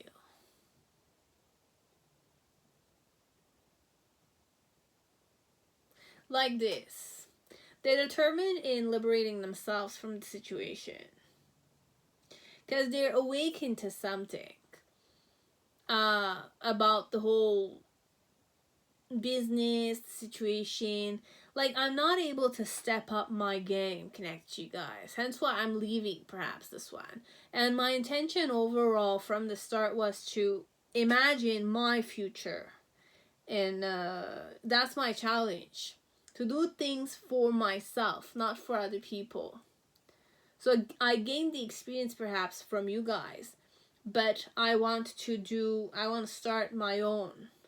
Because of my family, this one. I have mouths to feed. And I'm a father. I have a newborn child. This one. And I want my family to be prosperous here, this one. I want me to be prosperous. I want my family, I'm like, the well-being of my family, the happiness of my children, my child that was born, this one. So if you are their boss, then you have to give them a raise if you want to keep them. And you have to make sure that you give them more responsibility in the company. Because they're feeling like they're giving way too much and they're not getting anything. You know, if you want to do business with them, then just remember they have things that they have in mind. How could you help them, perhaps, so that once they succeed, could be, you'll also get a share of it. You'll know, guys, like, you do business, perhaps you know better than me. You have your own, like, you know, way of seeing things. So, this one is that way. Now, if I'm going from a more, like, girly dating app, I don't even know how I'm gonna go there, you know? So, that's a possibility I channeled, okay? So, this one, I'm a woman and I'm kind of like playing with, like, I'm looking on my dating app, okay? So this one, I'm checking out the apps and I'm kind of like not really motivated here, okay? So if I'm a woman here, I'm not really motivated in dating anyone. I want to, like, be in a partnership, have found a family, as a woman, perhaps, or as a man. But, like, I know I have to protect myself, because perhaps I have a tendency to give too much. I don't want to sacrifice myself here in the situation, because I'm determined in doing it, you know? Like, I'm saying I'm not motivated, but the thing is, it's not the right, I didn't kind of communicate it, like, I didn't express it properly. Thing is, when you go in a relationship, you want it to be an equal give and take, okay? Not in the form of it's a transaction, but it's not a transaction, it's an exchange, okay? Because both need to receive and give, okay? Like, I need to give something, and you need to receive it from me, so that there's a bonding element that happens, right? I exchange something with you. Like, communication is the same thing. I asked you a question, you responded. Then you asked me a question, I responded. So it's more like an equal give and take. We're sharing ideas, right? It's more about sharing, could be. But at the same time, you want to know somehow that you're not going to be taken advantage of. If you're the very, like, giving type. Now, this one, Four of Swords, it's about a sacrifice. Okay, it's a person who's like, you know, when you go to the military and you were on a project and something went wrong, you die. Who's the person who paid for it? Who's the person that, you know, who are the people that lost this precious person? This person might be the father of a child, several children. He might be the husband of a woman, you know? So it's a person that's valuable to someone else. But, you know, like they gave their life for the country kind of thing. So I sacrificed myself for the country. I died for the country. I could have not died for the country. Why did I need to give my life for the country? Kind of thing. But that's my job, right? Then again, I can focus in being a politician and not go to war. You know what I mean? It's very like eye-opening, this one. Why do I need to go fight? Except if I love this thing, it's a different story. But this one with the force or the sacrifice, it kind of gives me that vibe. It might have been, it's a humble sacrifice. Form of I died for the country. It's a humble situation. Right? But then again, if you're dead, you don't know how you're treated. You know, you don't know how the nation is going to treat your family. Might treat it well, as it might not. You know, you don't know how the company will treat your family once you go to jail or something of the sort. Who's paying for it the most? On a bigger scale. I'm not talking in the form of, oh, you gave them money kind of thing. Money, yes, but then again, family matters more. You know, the children won't see their parents. They're not going to grow up properly because their father wasn't there when they were in jail or something sort, you know. So, bad karma kind of thing. Then again, it's a decision, it's their karma, right? So, whichever way it is, I'm just giving you ideas here so that you can connect with it. Because it can be good as it can be bad here. Okay, so when we're connecting it with dates, like, I don't want to sacrifice myself here. But then again, the thing is that you need to visualize it, right? You need to manifest it. You need to believe that, you know, what you're seeking for is seeking for you. You know, like, just need to keep imagining it, having faith connect to it, creating it, technically, focusing on it, not allowing your mind to, you know, like distract itself. So if you want to finish this thing, you want to find someone that you like, then you have to stay focused every time. You need to purify your mind and purify those distractive ideas, things. Because whatever you think, if you focus on it properly, you will get what you want. You'll finish the task. You'll be able to focus on it and finish the task, technically. So if I'm seeking for a man, I'm going to be able to find a man. Because I'm going to focus on finding myself a man that, you know, is right for me, this one. But I'm liberating myself from the situation, though. So this one, perhaps, this is not about love, though, this one. So the dating app thing is not really gonna resonate here. I channeled it in the form of perhaps, but I'll just channel it, but it's really not resonating. It's more about a man's point of view who's kind of like seeing that they're not seen as an equal, and they know they have more potential, and they want to do good for their family because they have a newborn baby. My baby is important to me. My wife is important to me. I'm important to my wife and my child. I'm important to my wife and my child. I have that mindset here. And if this work environment is not serving my purpose, I want better things for myself, right? And I know I can get them. And I'm working hard on it. So I have a lot of potential, this one. And I'm set in using it, this one. I'm determined, 100% I'm determined, this person. This is more about a person you're losing sooner or later. Because you're not able to connect with them properly, or one of you is not behaving properly, or they're not getting the proper recognition. But it's not only recognition, there's more behind the scenes I'm not aware of, or I'm denying here. I don't know why I'm denying it, me personally, but or I'm not opening myself fully to this situation. I'm determined in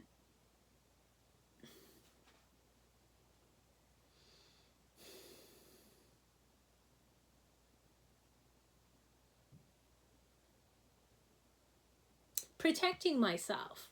I'm determined in protecting myself. Why? Because I'm a precious person for my family. Okay? Be it I'm on a dating app or not, I know I'm precious, this one. I'm precious for my family. Okay? Like, I'm not the daughter of another person, you know? I'm the daughter of my family, and my family loved me. I'm a precious, loved family member in my family, technically. So, connected to you, how I'm feeling is that I need to visualize something. That's my challenge, to imagine a better situation with you could be. So in the past, how I discerned you, how I perceived you, was that you had more power, okay? Like, you had some kind of psychic abilities. I knew you were spiritual, and you had clarity, you had power connected to you. You put action, and you have the knowledge, and you're good at communication. I saw you as a person like that. Second person, be it is two brothers, okay? One of you is like a air sign, the other one is like a water sign. As it's not brothers, it's two colleagues, it's two men, perhaps could be like, I'm seeing one man, which is like this, and then I'm looking at the other one. But I'm discerning this. I don't have feelings connect to you guys. This is how you're making me feel. So when you're I'm in your presence, let's say, I'm being influenced by you. I'm kind of like feeling like whatever I'm talking with you, you're a person who has clarity. You're a person who has power in your life. You're a person who sees things from a higher perspective, which is what psychic abilities are for me. You see higher perspective, and you can go more like detail oriented, which is also the skills of a an air sign, like you are sharp minded kind of thing, and you have immense knowledge, you know how to communicate properly, but there is a power element to you. Okay, and then I'm talking with another man who's more like how I'm making me feel, how this person is making me feel like he can have a good relationship with me. They're more emotional, perhaps, and they have more intuition, and that's it, kind of thing. So I'm feeling like this man is more intuitive. They're more emotional, and they can connect with me easily. But they're also, like, they have a big ego a bit, okay, or they have their ego.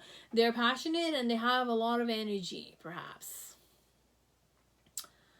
Energy in the form of flowy energy, like the feeling when you feel you go in the ocean, or you put your feet in the beach.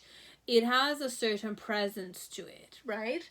Like, it comes and it goes, and it connects with you, and it embraces you, and then it releases you. So it's kind of like a relationship like that could be this one. And the life force is the element of the waves. It comes and it goes, and comes and it goes, kind of thing. So this is how your person is feeling.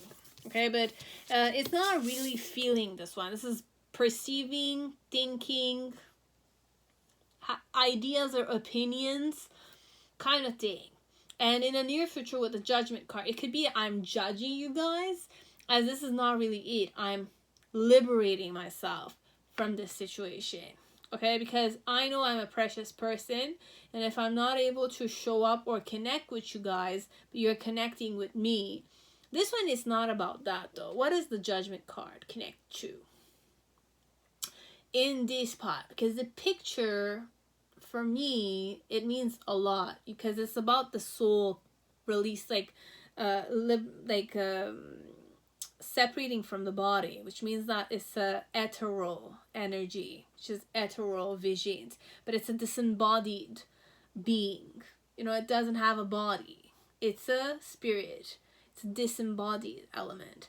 So there is an element of disembodiment connected to the situation, but that's too freaky. I'm not gonna go in that energy.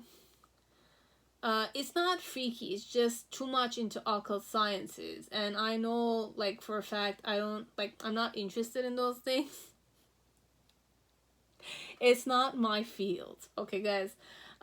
This one, it could be that I want to liberate myself, as in the form of, this could be like, this is only for those who need to know it. This is about a person who has sacrificed in a situation, and how this sacrifice person's soul is feeling, okay? But then again, it doesn't have any feelings because it's not linked to a body. It's a karmic present. It's an ethereal, disembodied. It might have emotions, but it's charged with perhaps an energy of regret, and I was sacrificed for something, and I just hope that my family will be protected, and like my challenge here is to kind of like get reborn. This is more spiritual, okay? And I'm determined to being reborn, perhaps. And how I'm feeling connected to you is that you're this way. So there's a spiritual person, and then the other one is more like a person with a life force. So I could be talking to people who are dealing with dead bodies, or like that went to a funeral and they have psychic abilities. Could be, but I don't wish to go into those things. And then with the Judgment card, how they're feeling is that they liberated themselves from their body. So the spirit of this person released itself, and it's going towards a new beginning, a new life, a new body that is like a vessel it's gonna express itself in. Okay, so this is very like out of my this is not my field. I don't go into these energies, although it's ethereal visions. It's ether, okay? Doesn't need to have a body. I went literal. But then again, what we want you to know about is perhaps this sacrificed person or this dead person valued their family. So if you were their son, their daughter, you were valuable to him. Okay, and his intention perhaps is just to kind of start new, which is normal because we want you to liberate them. We want you to let this person go and liberate themselves, because love at the end, it's dissolution. It's not attachments. It's about liberating the person and wishing them well and hoping that if they are gonna reincarnate to a reincarnation that is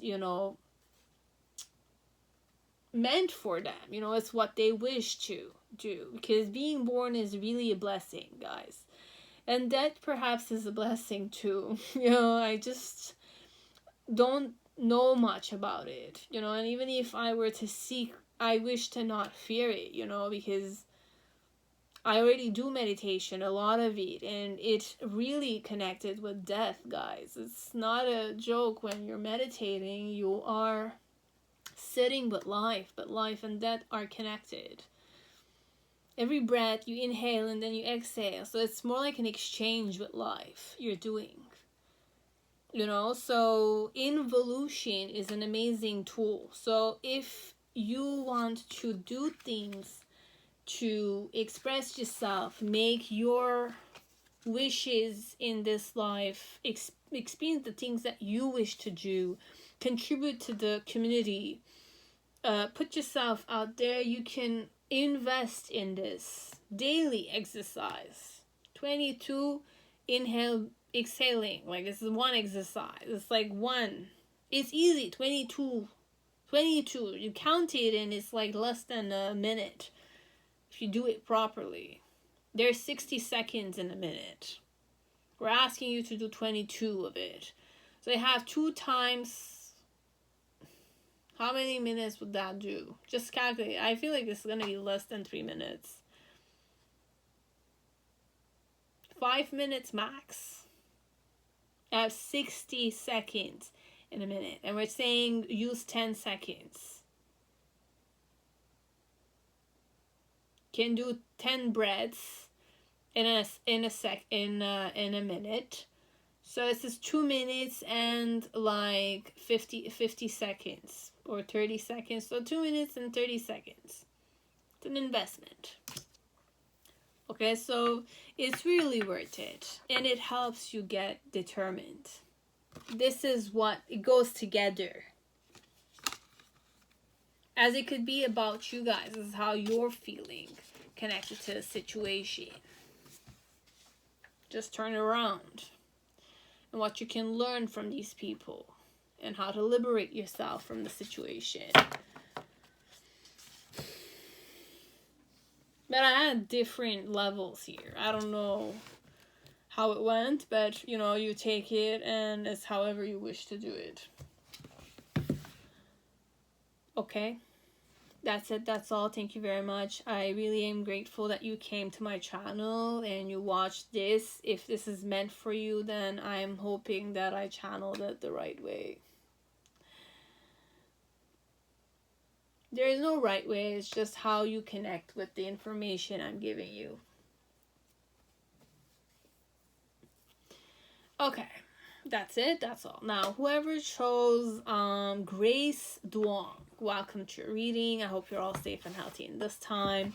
So let us see how this woman or this man feels towards you. Okay, so trust your intuition. Okay, so if your intuition said something to you, you trust it.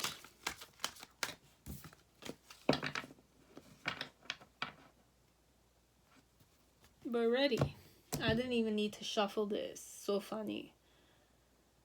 Okay, let's start with the advice. You have abundance.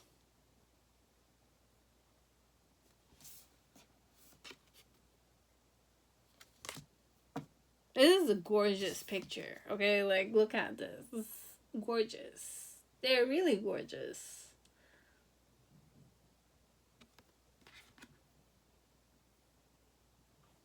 There's pearls and there's like golden threads. And number 33. Like, I really channeled Devi here. Like feminine. Devi in the form, like, I don't know. Like, for me, Devi is like Devi. Okay? Like, Devi is the Bhairava Devi. But I connect with... Because, okay, like, I have a guru, okay? With my guru, my experience with my guru is I'm waking up to the fact that it's not just one person. It's his guru in him and his gurus. They're all there, okay? It's enlightened beings, right? But their gurus poured themselves in them, technically. So they are the energy of wisdom, like that. Okay, so when I'm talking about Sadhguru has created like a divine feminine, which is Bhairava Devi. Okay, like I call her Devi. I was afraid of Devi at the beginning because I was very focused on Lord Shiva. Okay, so I'm giving this because I don't know who's watching me, so I'm just gonna give you some idea about me, okay? So I used to meditate a lot with Lord Shiva without knowing I was doing it, okay? Because I'm learning it later on in my life. Because I wasn't connected properly to my body, even though I had everything. You know, when you are graced and blessed with good teachers, what you're learning from the teachers, you don't know the value of it until it's gone, right? And then you go through shit, you go through things because life is giving you like shit so that you can kind of like be grateful for what you used to have before. Now, I used to have a ballet teacher, okay? But she wasn't teaching us ballet. She had her own community and she used to kind of really take care of our bodies, okay? She would nurture our bodies in the form of give us exercises, create dances that were very nourishing to the soul, okay? We would do a lot of amazing things.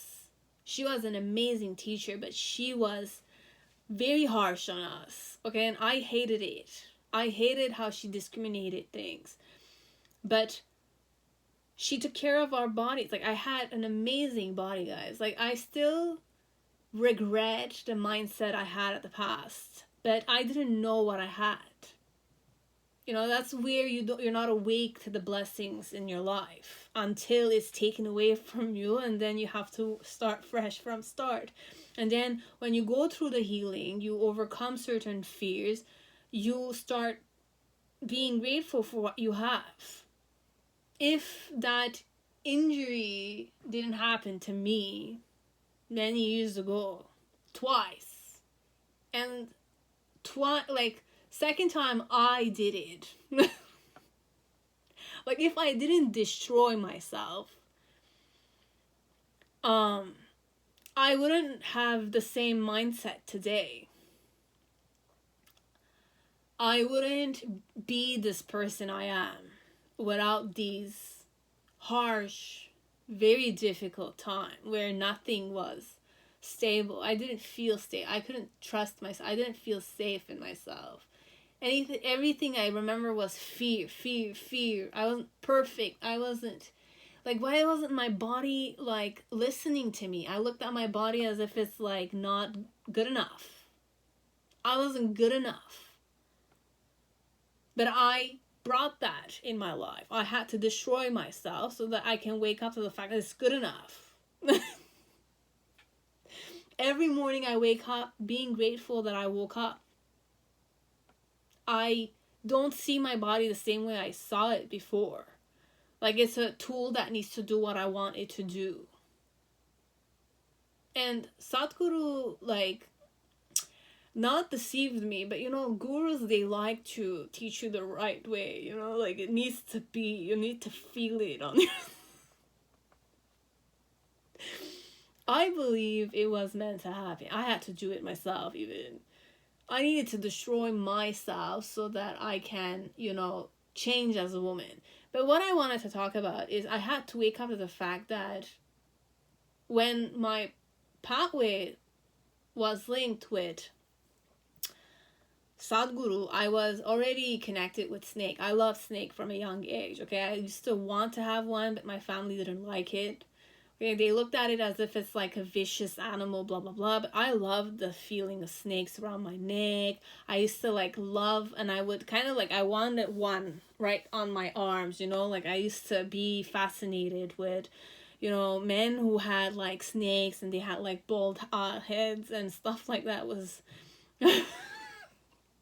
Growing up, I had that kind of like weird sensations, but I loved snakes. And I was always fascinated with snakes, and I was always interested in poison.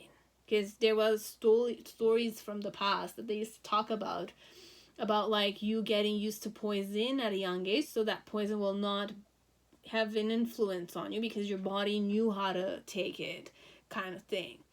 I really wanted to do these kind of stuff. But then again, I never had the chance to do it. And then I met Sadhguru, and you know, like I met Sadhguru in person at the airport, which is fine because I work at the airport. And I didn't know he was Sadhguru, you know? And then when I kind of started listening to him on YouTube, it took me 5 years, guys. I had to listen to him because he kind of spoke about things that I was seeking for somehow. And then I saw pictures of the Dhyana Linga, which I felt like I longed to see, okay? And before I met Sadhguru, I was doing meditation outside. So there was a year, somehow, I started doing meditation on my own. I don't know what really triggered it.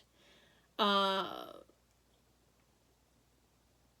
man Joseph Campbell triggered that in me. Okay, so I watched on Netflix a documentary. I'm sharing it. I don't know why, but this is my journey connected today. But Bhairava Devi is at the end. So those who want to listen to it, you listen to it. If you don't need to listen to it, then you just fast forward until I shuffle the cards and, you know, you'll be done with it. So Joseph Campbell, technically, there was a Netflix channel I used to watch, and there was one about Joseph Campbell and the hero's journey. It was hero's journey, okay? And in the hero's journey, at the end, he started talking about Hinduism, okay? His experience when he went to India and the amazing temples and all the things that he was talking about. I really loved it because there was so much wisdom in it. There was so much motivation in it. And he was talking about you living the life you wish to live, which is what I always wanted to do in my life. I always wanted to live like that because I'm the eldest daughter, okay? And I always felt like I had to sacrifice my life for my family because I was the eldest daughter, right? Eldest daughter, you take all the responsibility. But then again, you wake up to the fact that you gave too much because you're gonna get abandoned, and you're gonna have to give the freedom to other people. You're not gonna be the boss of everyone all the time. You have to be your own boss, right? You don't need to live your life for other people. But I felt like I lived my life for some other people. I was the people pleaser because I wanted to please my parents, right? Because I'm the eldest daughter. I like to have control over things. So I wasn't good with unknown things. I wasn't good at liberating things. I was all about attachments because, my life was about other people. It wasn't about me. Okay? Specifically in in my millennials, we didn't have that, I was in between, no technology and then technology. I was in between it. So I had a phase in my life where I didn't have technology. Then again, my siblings had a technology. And I wasn't comfortable with technology that my siblings were comfortable with. And they kind of had skills that they were comfortable with. I wasn't comfortable with because I was more like the eldest daughter. So I had to be the more responsible, present type, a present type. Anyways, each one have their own story, And I'm not saying I didn't live my life. I lived my life. I did things I wanted to do. Thank God. Anyways, my spiritual journey started first with Netflix. Thank God Netflix existed at the time I was watching it, and there was, thank God, Joseph Campbell that opened me that page. But I was also reading poetry at the time too. I loved Khalil Gibran. I liked Paulo Coelho. I was reading a lot of spiritual books, and then I met Joseph Campbell, and then from there with Hinduism elements. I also had a connection with Lord Shiva. I don't know how I got it, but I always channeled Shiva Shakti, and that was my motivation of balancing my spiritual. I don't know how it started, guys. By the way, I don't know where the seed was planted, but it was there at a young age, but I just didn't know about it. And the journey was from there, it was about balancing my divine feminine and masculine, okay? And then after meeting, seeking, I started seeking because I wasn't happy with the life I had. I didn't feel good enough. My life was about other people, and my life was defined by how other people defined me. So I was the person other people defined. I needed validation from other people. I was never feeling like I was recognized. And even if I was recognized, I didn't know how to cope with it. Kind of stuff, okay? Until, I was at 30, okay? Before I started 30, I had this big lesson that happened to me, okay? And the lesson technically was never do yoga. Because yoga releases you from trauma. But if you train yourself, you're hard on yourself, has the opposite effect, right? Kundalini energy, if you're not in the right mind, right state, you're not in sattvic energy, is very poisonous, right? So I poisoned myself like that, energetically at least. Okay, and I had no idea about it. Why? Because I had an amazing teacher, okay? She used to take good care of our body. I was very flexible. Guys, I was really flexible. I could do many things. I could jump. I had good stamina. Everything was perfect about my body. I used to not know what pain was except for menstrual pain. I didn't have any headaches. I kind of if I had headache, I would just kind of take Tylenol. I would sleep. I didn't even take Tylenol. I would just heal on my own, and I took that for granted until you hit 30s, and then your body is not the same metabolism as it was before, right? And I had to start new, I felt like, and I was so frustrated because I had to work a lot to get there.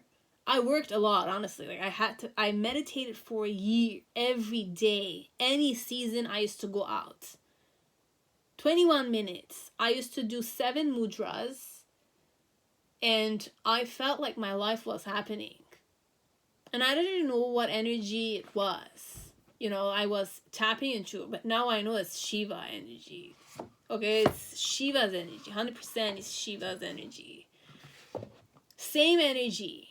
I just didn't know what it was I was connecting it with, I just knew there was something, but I didn't know if it was me thinking there's something, so I just kind of focused on not thinking of anything. And then, I met Osho, and then I met, another Kundalini guru, but I don't know if I got the proper, initiation from that guru from YouTube. But then again, he looked nice, but I just don't remember who he was. This is funny. And then I met Sadhguru. With Sadhguru, I met Dhyana Linga, which I longed for. And I used to meditate a lot with the Dhyana Linga. I didn't know what these things were. Because I didn't grow up in a Hindu's, I don't have a grandma who did puja every day, my family is not into these kind of stuff. I'm the only one who's kind of seeked for these things. And I find truth in them. And I find wisdom in them. And I like it. I love it, actually. I love how it made me feel. First time I did a few days of Surya Kriya. I felt amazing, guys. The way I felt was blissed out. And I'm truly grateful that, I don't have the ojas element because I'm not doing yoga because of my herniated disc. I have herniated disc, okay? I healed it, okay? But I wasn't, I overcame it, okay? I overcame it, I believe. It's just I need to prove it to myself without straining my body and getting there. Because I used to strain my body so much because I took it for granted. I don't take it for granted anymore. I know, I'm blessed every day I wake up. I have this mindset. Every day it's a new day for me. No matter what, I'm grateful to it. And when I started technically being receptive to Devi, because I was a Shiva worshiper for sure. I was a worshiper of Shiva, 100%. And I just didn't understand where the problem was. Because I was still in a divine masculine energy. I was living like a yogi when I have to live like a woman. I'm born in a woman's body, right? So I need to worship Devi. I can worship Shiva too. I'm more like a Shiva Shakti person. I'm not really only Devi, but I was born a woman, so I have a sacred womb, technically, right? And you have sacred, mountains. And you're beautiful, right? So technically, let's just finish it up. My journey towards Devi was a long one, okay? I had to face my Shiva so that I can wake up the Shakti. But when I was waking up the Shakti within me, I wasn't comfortable with it. Because my whole life, I was in a masculine energy in a female's body. Okay? And now I'm feeling I'm more feminine because I'm at ease with the body I have. Okay? My body is female energy. My body is a female's body. It's not a man's body. So my disease was that I was only focusing on Lord Shiva. I feel more at balance now that I'm, I'm not going to say worshipping because I embody these and I welcome these in my life. I embody them because I wish to become them, and this is what they're meant to be. Divine existence or presence is there for you to welcome it in your life, perhaps. And more I'm learning about myself is more I'm eager, after a phase in my life, if I'm lucky enough, I will go on a pilgrimage in India, perhaps, because there's so much wisdom to India. You know, it's India, but it's not India. It's more to it. There's so much magic into it. It's so colorful. But it's not about that though. Hinduism, I liked it because I can connect with it in every culture. It's open like that. You know, it's abundant like that. So abundance also could be India for me. But then again, I know good and bad in everything. Okay? So long story short, divine feminine energy is like an oyster, okay? But it's abundance. And abundance is also a woman for me. Women are able to multiply what a man offers them. Okay, women have that skill to them. They are very abundant. They're fertile. The womb on its own is fertile, guys. So this conch perhaps also reminded me of like Lord Vishnu, which is heart connected. Okay, that's also the first thing I channeled. But Lord Vishnu, I kind of connect with it now. Okay, like I'm learning about him now. Which is connected to my heart chakra too, perhaps. Okay, so there's an evolution of things that happened in my life, but I seeked for them. That's how they happened, I believe. You know, because it's truly a blessing, you know, having Sadhguru in this lifetime. Many gurus, like you have Guru Pashupati, who's a different guru, you know, he's more like a different guru. You have Guru Dev, who's different, you know. And then you have Maharashi Yogi, who's like someone I kind of met. Then there's Tony Nader, who's connected to it. You know, so there's a lot of conscious people now. You know, it's a different, or they were always conscious, it's just the links were not open like they are now. So abundance for me is many things. And I also channel Ganesha in the form of like internet linked to it. Because internet doesn't give you any obstacles. It gives you the answer you need. Okay, so it's like that. It's amazing things. Okay, but it's connected with, you know, old traditions but modernized. You know, and who said what I'm saying is real? You know, it's a long intro.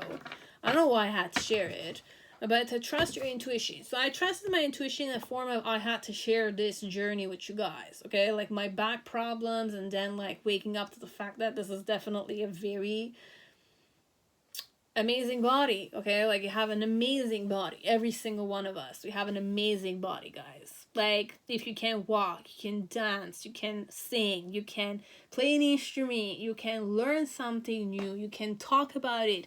You know, it's so much abundance to it. Okay, the abundance here could be anything. Your body is an abundant body. If you're a woman, you're even more abundant. You know, you could be a man here, and your seed is in abundance because you can seed it, and a woman can give you a child. You know, it's amazing like that. So the amazing power connected to us could also be it, but I just need to kind of read you what the abundance card is. I had to channel it based on this card. I had to share this with people just so you can see what my journey was, perhaps, and if you wish to do something similar to it, or if you connected with it differently, I don't know. Or you just needed to learn more about me because that's what you want to know. But I had 33, and 33 is a sacred number for me. So that's the vertebral colon. Okay, like you have 33 discs, I think, if I'm not mistaken.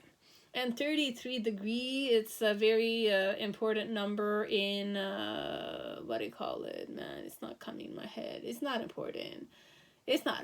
But 33 is a very, like, good number. 3, 369. 3 plus 3 is 6. 3 times 3 is 9. And then you have 369. It can be important.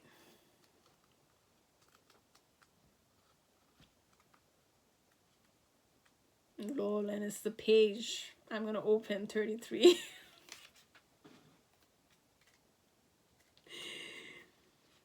And the first card in the book. So, simplicity, patience, compassion. These three are your greatest treasures. Lao Tzu, Tao Te Ching. So allow the feeling of abundance to wash over you.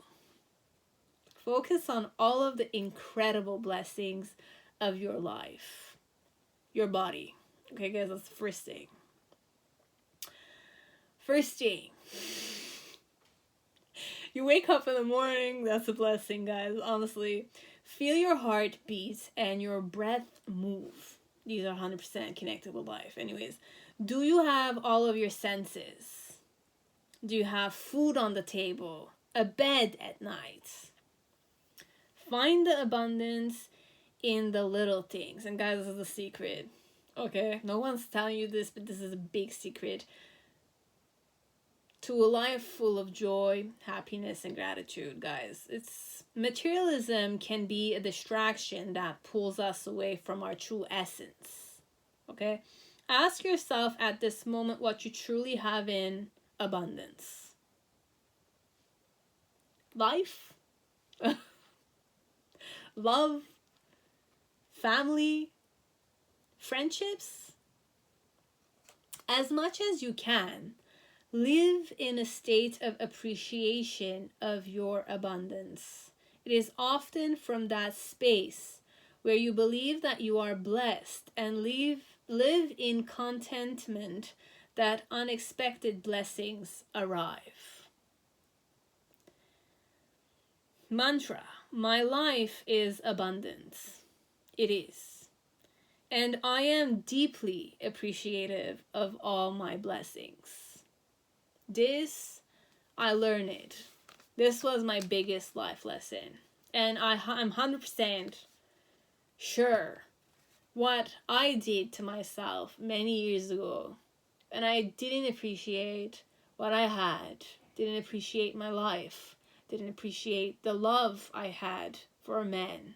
You know, I didn't want it. I didn't want to feel love. Didn't appreciate the family I had. I didn't appreciate the friends I had. You know, I didn't appreciate the body I had even. That was the complete opposite, you know? So, abundance is appreciation of life. And Devi is connected to your body too. Because Devi is soil. It's life. It's the womb that gave you life. And it still gives you life. It maintains your life. And it will take your life once it's your time to die. Okay? And my guru says she doesn't she takes what she gave you. She takes what she gave you. 100%, Devi.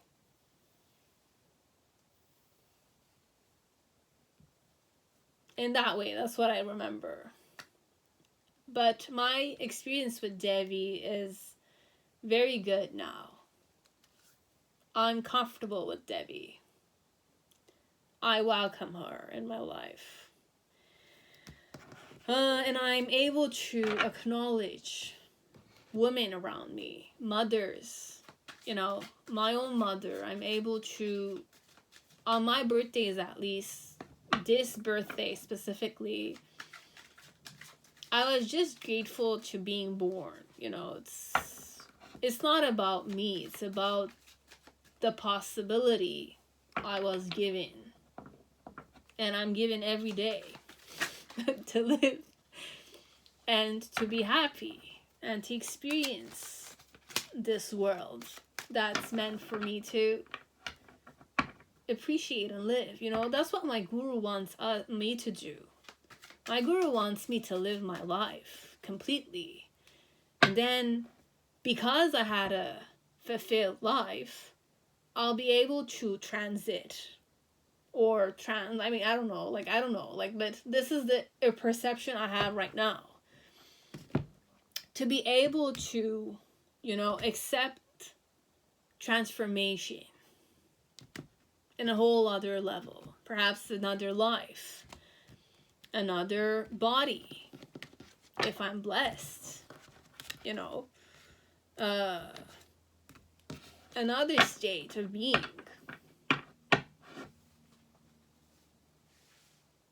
For something, I don't know.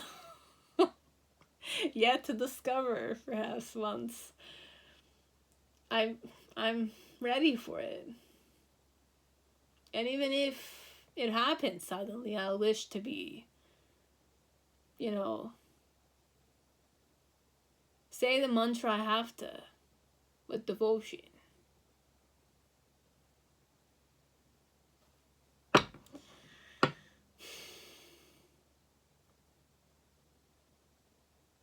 Anyways, I feel like it's reading is done. I don't know, this is about me.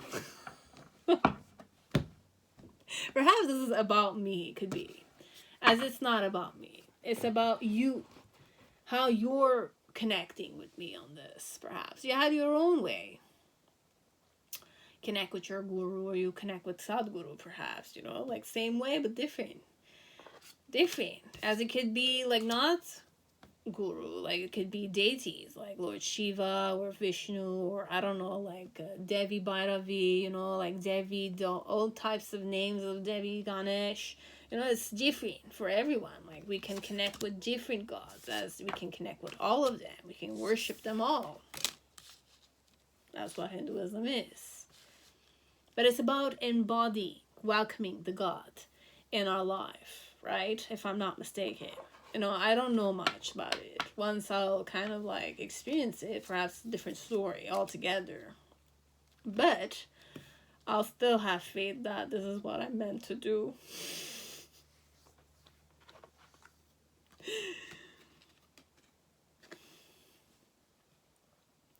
So, pile 3. How do they feel towards you? So, they've made a decision.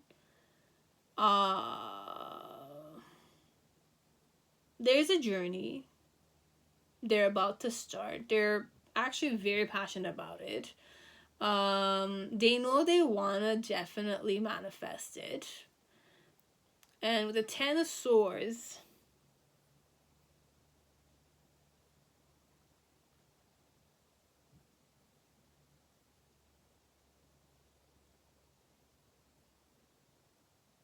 they're aware that their thoughts will definitely kind of like influence how the whole experience will be. Okay? Connect to you. Their challenge connected to you is the 9 of Swords. So, their mental thoughts, okay, that don't serve them properly. But they're aware of it. And the challenge also is the 9 of Wands. They don't know if you're serious or you're not. Okay, connected to them. Could be. The main reason why it's that way is the Devil card. Okay.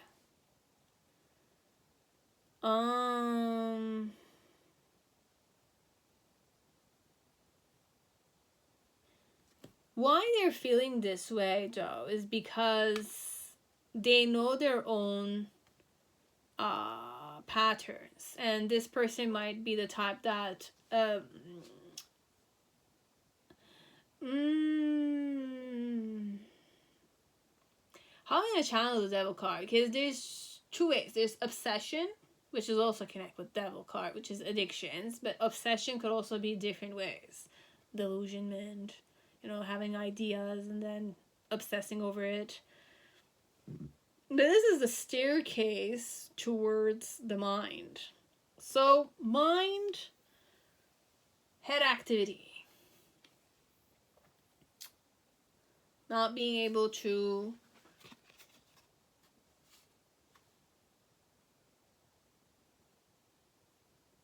feel from the heart, this one. This is more mental. Egoism, the self, like the material self, okay? So in the initial phase, how they felt towards you is the sun. And there's 2 mountains here.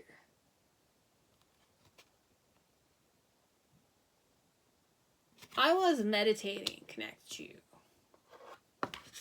This is a meditating card. I'm putting mudras in this one. So I was meditating connected to you.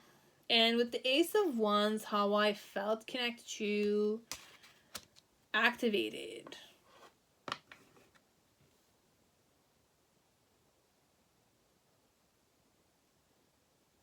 And then your future with Ace of Pentacles.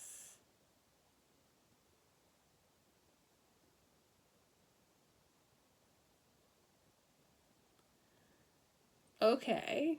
Okay, so I don't know who you are watching me, but it's a very, like, I shared a lot about myself here. Consciously, I went there, though.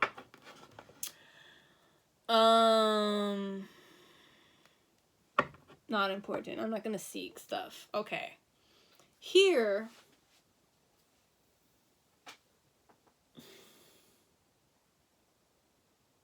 I have set myself a goal. Okay, so this is more like a journey. I'm ready to go on a journey. Like, start fresh this time around.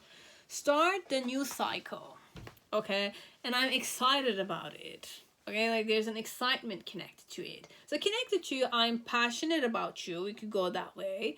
I want to start new with you, or I want to start this walking towards you. Okay, this one is more like you're the end goal.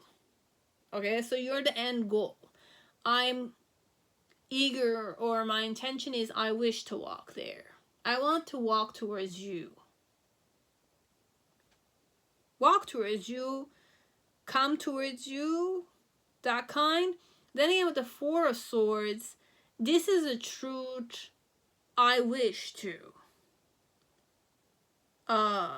manifest. But I'm aware that I have a tendency to repress myself. I have the knowledge that my mind or stress or my own expectations can definitely, demotivate me in this situation connected to you. Okay, so I'm aware of many things, okay? Like, I'm aware I overthink or have, like, high expectations of myself.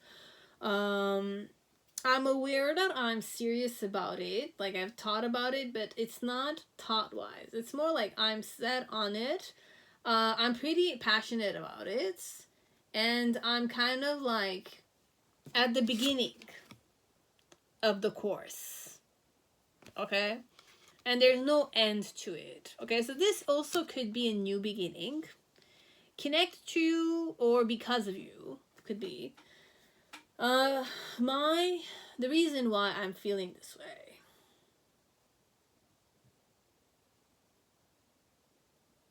Well, the Devil card is I want you. Could be lustful energy too. Is this the energy though?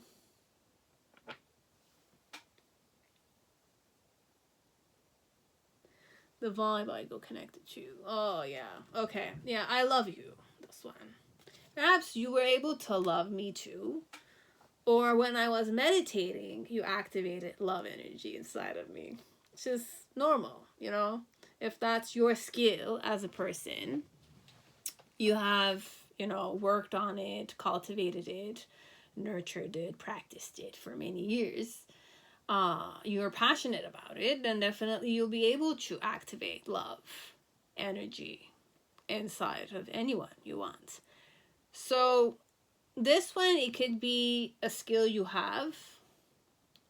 It could also be like a dance. You can be a dancer. You could be like play an instrument. You can dance, play, sing.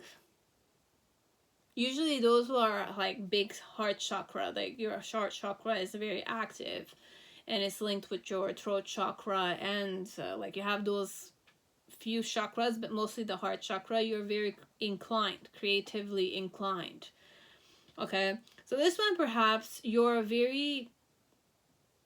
heart chakra is active, okay, and it's balanced perhaps when you are doing it, or you have this skill. We're not gonna say heart chakra, blah blah blah, because it's not only 7 chakras, it's more than that, and it's life experience anyways. If you have the skill to it, you do it. Like, this is for those who know. Okay, so technically, how I feel towards you.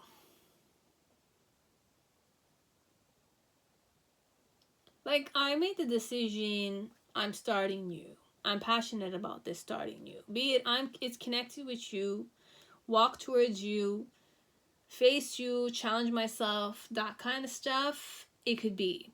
But why I'm feeling this way connect to you is because it's either I desire you, I want to bond with you, I want to arrive to you as I want to face myself, this one.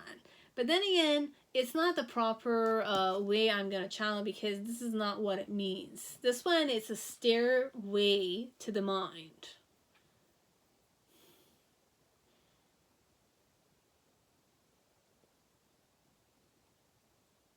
So my mind is controlling here a bit. So I'm allowing my mind to control me here, this one. What is this? It's either I want to bond with you, I want to be attached to you, I want to share my life with you. Okay, because the Devil card, it's about bondage. If you go more like Kabbalah, it's about bondage. It's about addictions. It's about like patterns in life. But it could also be in the form of a relationship. Like you want to bond someone to you. You get married to you. And I have a tendency to kind of look at the Devil card in the form of this is like marriage card. Because lust is connected with sex. And you have sex with someone when you want to, entangle yourself with them, which means that there's a lot of like karmic, it's a lot of energy exchange. Sex is energy exchange. But this one with the Devil card is sex, And based on the mindset and the approach you have as a person connected to sex, it could vary immensely from one person to the other. So this one, perhaps, we're just going to go with the more, like, I'm not going to say mundane approach, but I want to bond with you, okay? I want to connect with you. I want to tie myself to you, or I want you to be tied up to me, okay? So it could be that, as it could be I desire you, okay? But I have love towards you, which could work together, like sex is creative energy. It's creative kundalini energy if you are more conscious, if you're more aware of it. And, like you're eager to go in it consciously, you're not going to sleep with just anyone, okay? So this one, perhaps, I do value you a lot, okay? I value myself a lot. I'm very aware of myself. And I want to walk towards you, and I'm passionate about this, a desire of mine. But my challenge is my overthinking tendencies, and the other challenge is connected to you, perhaps. If you're the man here, I don't know if you're the, like the serious type, if you're juggling, if you're seductive by nature, perhaps, and I'm aware of it. There's a lot I need to kind of like discern about you, okay? Because I need to see you for who you are. This one, I see you for who you are, but in a relationship, I need to see you for who you are. How you show up in relationships and how I show up in relationships. Does it work? Kind of thing. Because that's the Thoth element here. The Thoth element is I have ideas, like I'm brainstorming some stuff, and I need to validate them. If it's gonna work out, kind of thing. So with the Sun card in the initial phase, how I felt connected to this situation. I was very hopeful. I felt very vital. I felt very creative, and I felt like I could, develop in this situation.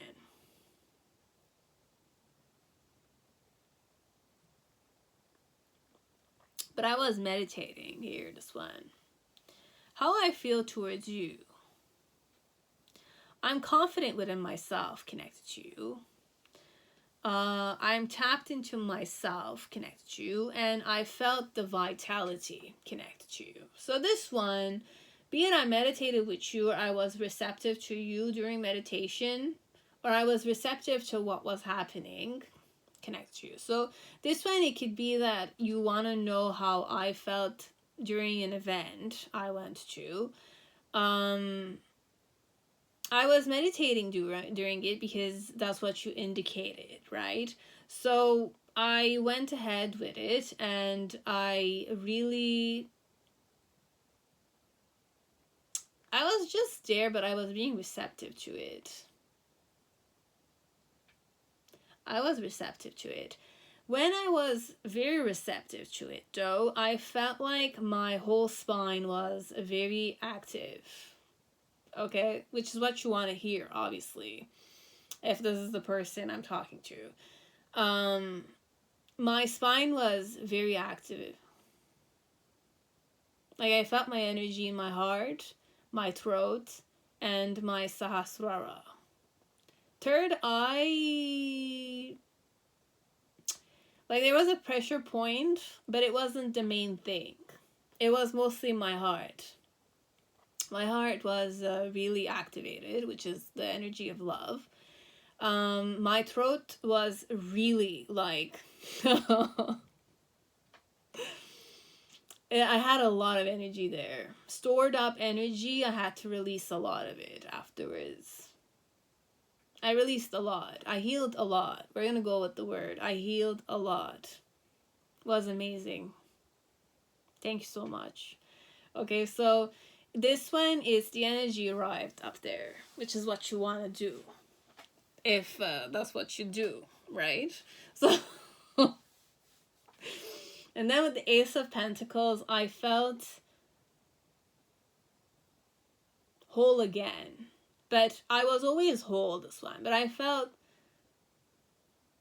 like I had power here in my life. I had more power in my life. Okay? Like that. This is one way I channeled it because I had to share it. Okay, so for someone, perhaps if I'm lucky enough, comment down below, you know. So it's okay. But I just needed to share it because I want him to know about it. You know, this person, whoever it is, I'm truly grateful for. I'm really grateful for it. And honestly, I'm grateful that your mom gave birth to you. Honestly, she's amazing. And your dad. Okay, so you already know it. We see it. But as a person, I want to say thank you to her. Because without her, you wouldn't be here. And I wouldn't be able to appreciate you. Okay? So I honor you, I respect you, whoever you are, okay? So I don't know who it is, but this is like that, okay? So be it it's me or it's the person who feels this way connected to you, either or, okay? But I'm going highest energy I can go in this pile, okay? And now we're going to just channel in the form of, this is it. This is fair and square, what you need to hear. Okay? So, it's like that.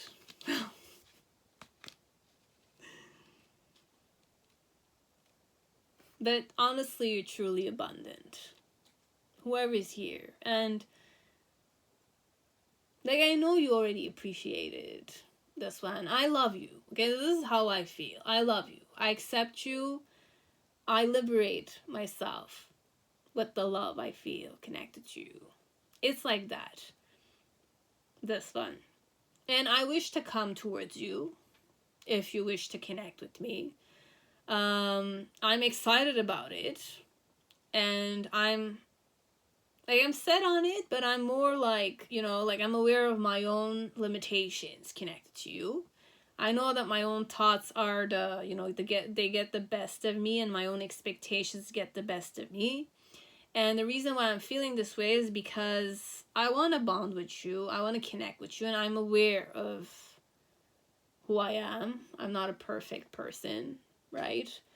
So I want to merge with you. I want to connect with you. I want to, you know, be creative with you in different ways.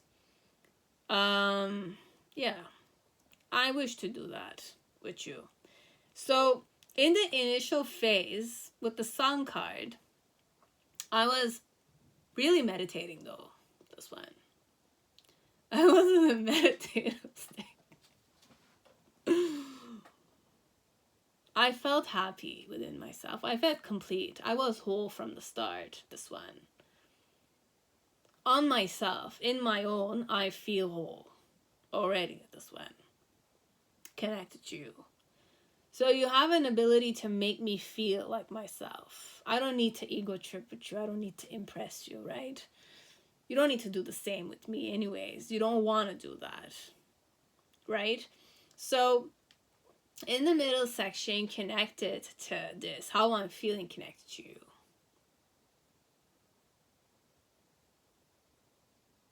Like, I'm eager to give you a try, this one. But the wand here, like, I want to be myself, face my ego, connect to you, be passionate with you, and be vital here. Now this, it could be about how I felt in the situation, like an experience, as it's how I'm feeling connected to you. So this woman or this man, but this is mostly a woman, how she's feeling connected to you is wishing to give you a try. Okay, wherever you're here for. And then in the near future with Ace of Pentacles, like, I'm going to give you the chance. I'm going to give you an opportunity. I want to give you an opportunity. I want to create with you. I want to grow with you.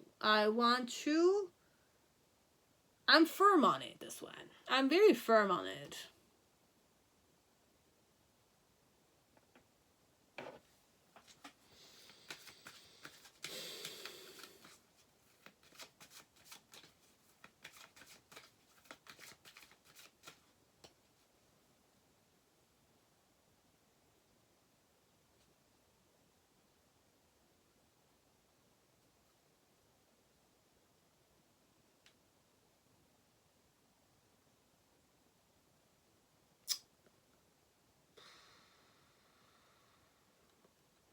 So we have the Princess of Swords here with the Ace of Pentacles.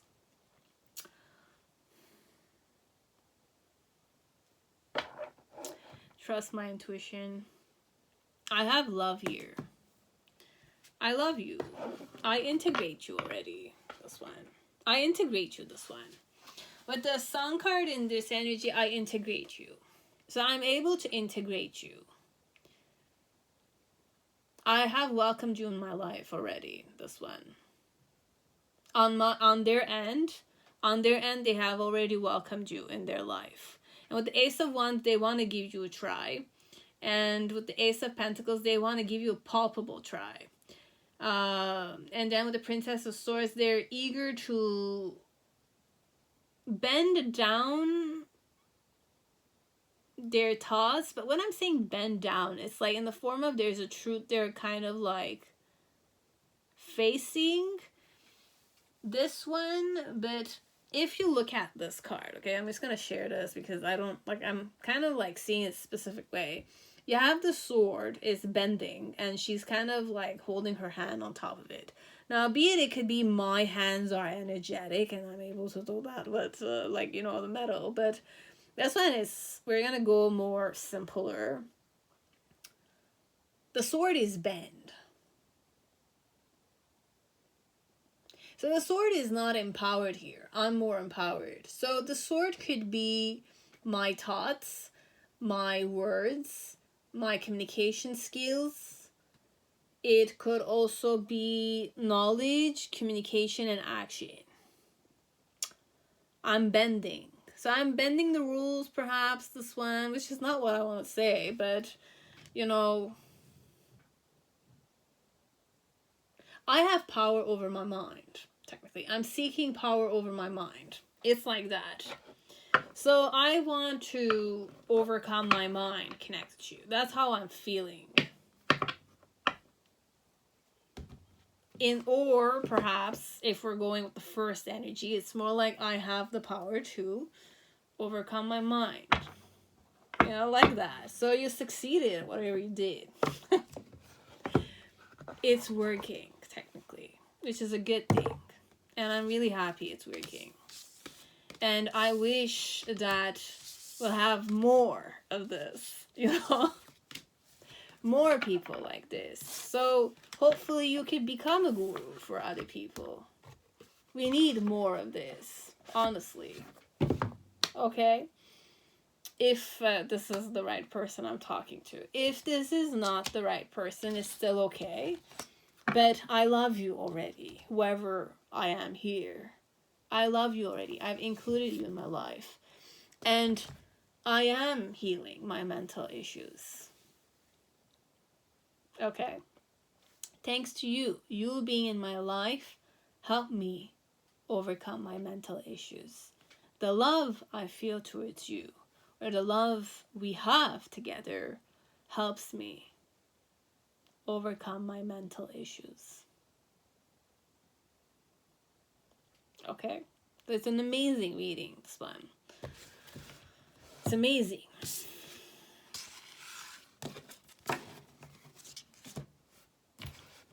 That was it, okay? Thanks so much. Welcome, and, you know, may you come again.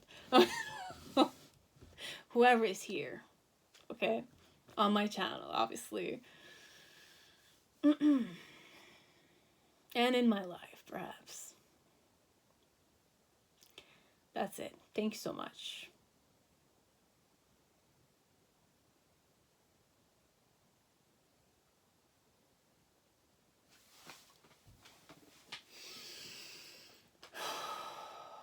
Okay.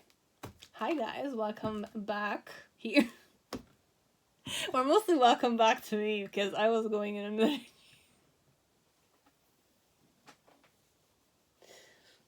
Welcome back, perhaps. So you guys were from other piles. Could also be it. I had to channel it like that. So many of you liked what I did at the beginning. That's why you're here. But at the same time, it was such an amazing message that the creators left us. I even wanted to, I chose this pile too, but I don't know what I'm going to channel. And I hope that, you know, it'll be the right way I'm going to channel it, which I will. Because I made myself this promise to center myself and to read for all of us. So let's see what these amazing creators have in store for us, okay? I love her card. I love it already, you know? So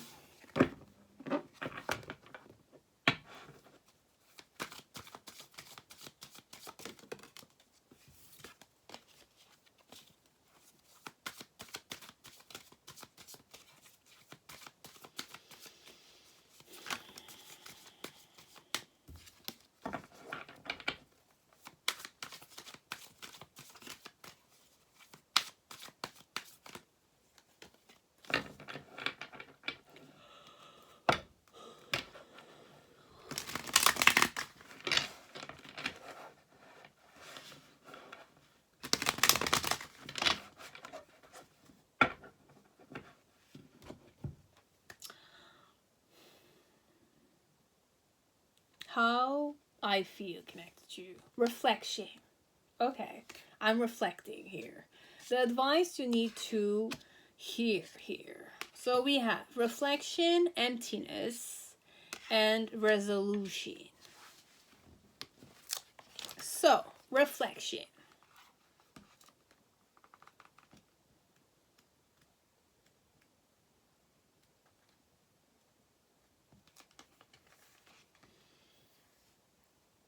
For those who have an intense urge for spirit and wisdom, it sits near them waiting.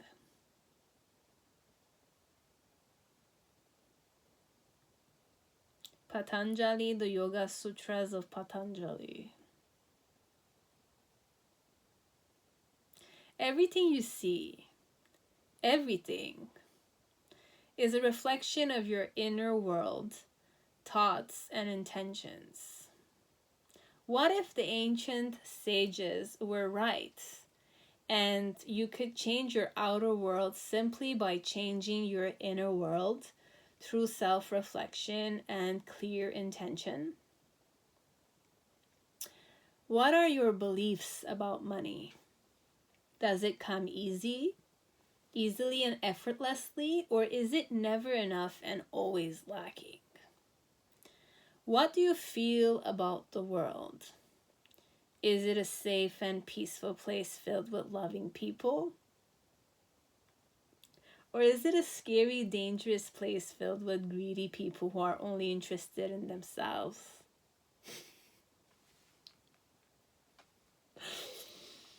How do you feel about others in general? Are you open to meeting new friends and exploring the potential for beautiful new relationships? Or are you cynical, critical, pessimistic, and constantly placing judgment on the minutiae? How do you feel, period? How do you feel, period? And how are these beliefs being reflected back at you?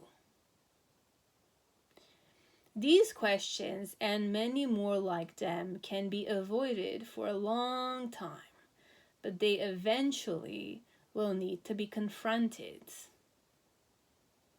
This process of confrontation can be uncomfortable at first, but the more you dive deeper into self-reflection, the more you witness and correct your inner vision, the more you'll begin to see how certain patterns and beliefs have dictated your life. Just like going to the gym can be difficult at first, but you slowly become stronger and more accustomed to the routine. Self-reflection gets easier and more routine once practiced regularly. It's a muscle that you can stretch and grow with the proper time, attention, and nourishment. I'll just reread them because I felt like I lost myself there specifically. I don't know if I read it, but just like going to the gym can be difficult at first, but you slowly become stronger and more accustomed to the routine. Self-reflection gets easier and more routine once practiced regularly. So it gets easier and more routine once practiced regularly. Okay, so this is a weird phrasing here. That's why. But I'll just continue on. It's a muscle that you can stretch and grow with the proper time, attention, and nourishment.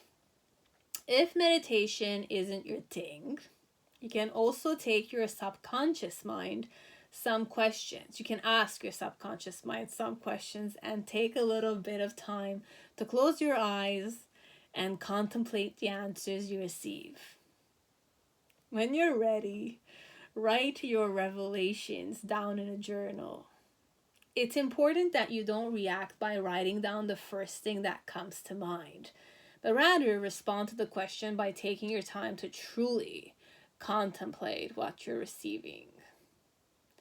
Here are some questions you can ask yourself.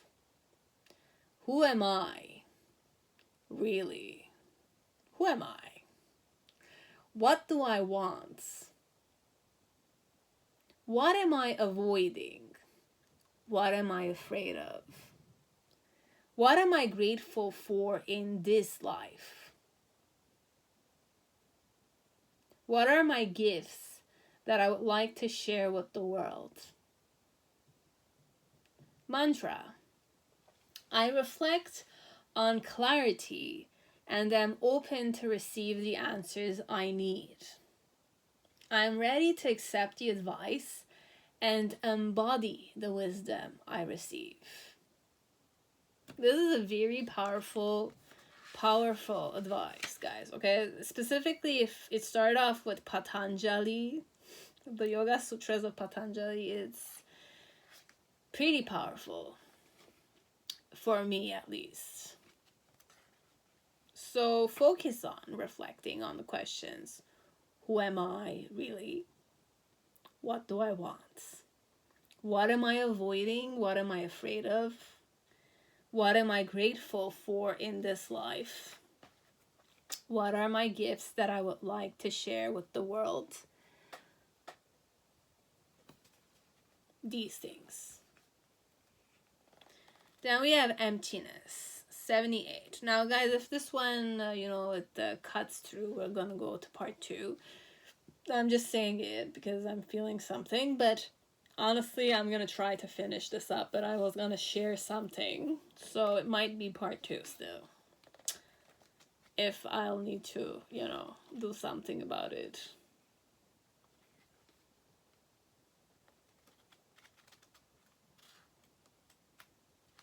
Okay, emptiness.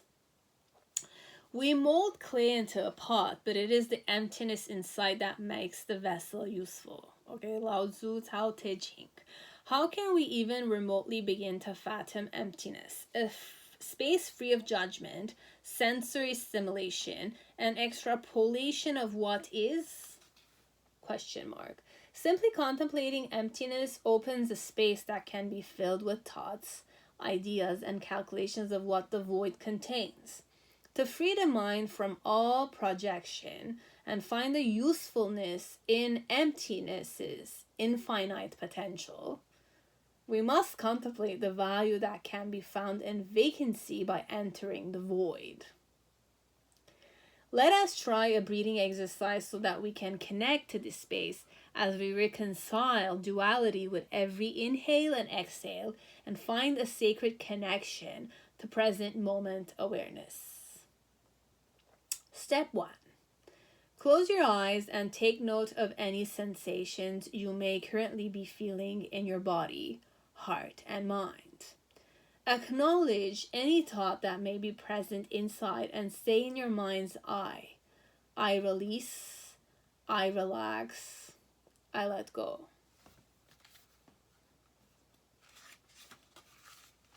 Step 2. With every inhale, visualize a bright light clearing away all thoughts, clearing away all judgment, and clearing away all obscurations of the mind as the light radiates and emanates through every cell of your body and every fiber of your being. With every exhale, let go of any heaviness, any doubt, any fear, releasing darkness and density, allowing them to absorb back into the cosmos, imagining that the darkness is transformed into beauty and its power is fueling space to hold billions and billions of stars. Step 3. Continue this breathing pattern until you feel all sense of self, identity, and perception dissolve into dark matter, silent, dazzling darkness, and become enraptured in the appreciation of emptiness as the container which holds the potential for all creation. This is Shiva energy for me. Step 4. Float in this emptiness and allow this energy to defragment all subconscious clutter as your thoughts organize on their own without force or effort. Only beautiful, empty space, organizing for you without any resistance. Step 5. Open your eyes and take note of any feelings, sensations, or downloads you may have received while holding these visions of emptiness. Did you find a resolution or revelation? Record any insight you may have received and see how it may present itself on your path today. My mind is an open door to empty space.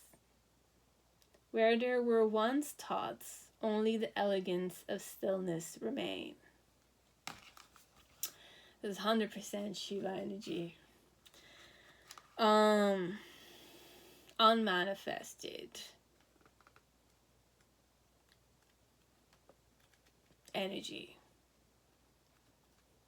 That's how I looked at it, but this is what I feel when I meditate too. The emptiness you need to face, which is also part of you, and the stillness that is also difficult to hold. Still is hard.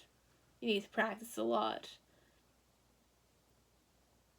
You need to be devoted to it. Spine erected stillness. It numbs your legs, guys. Okay, so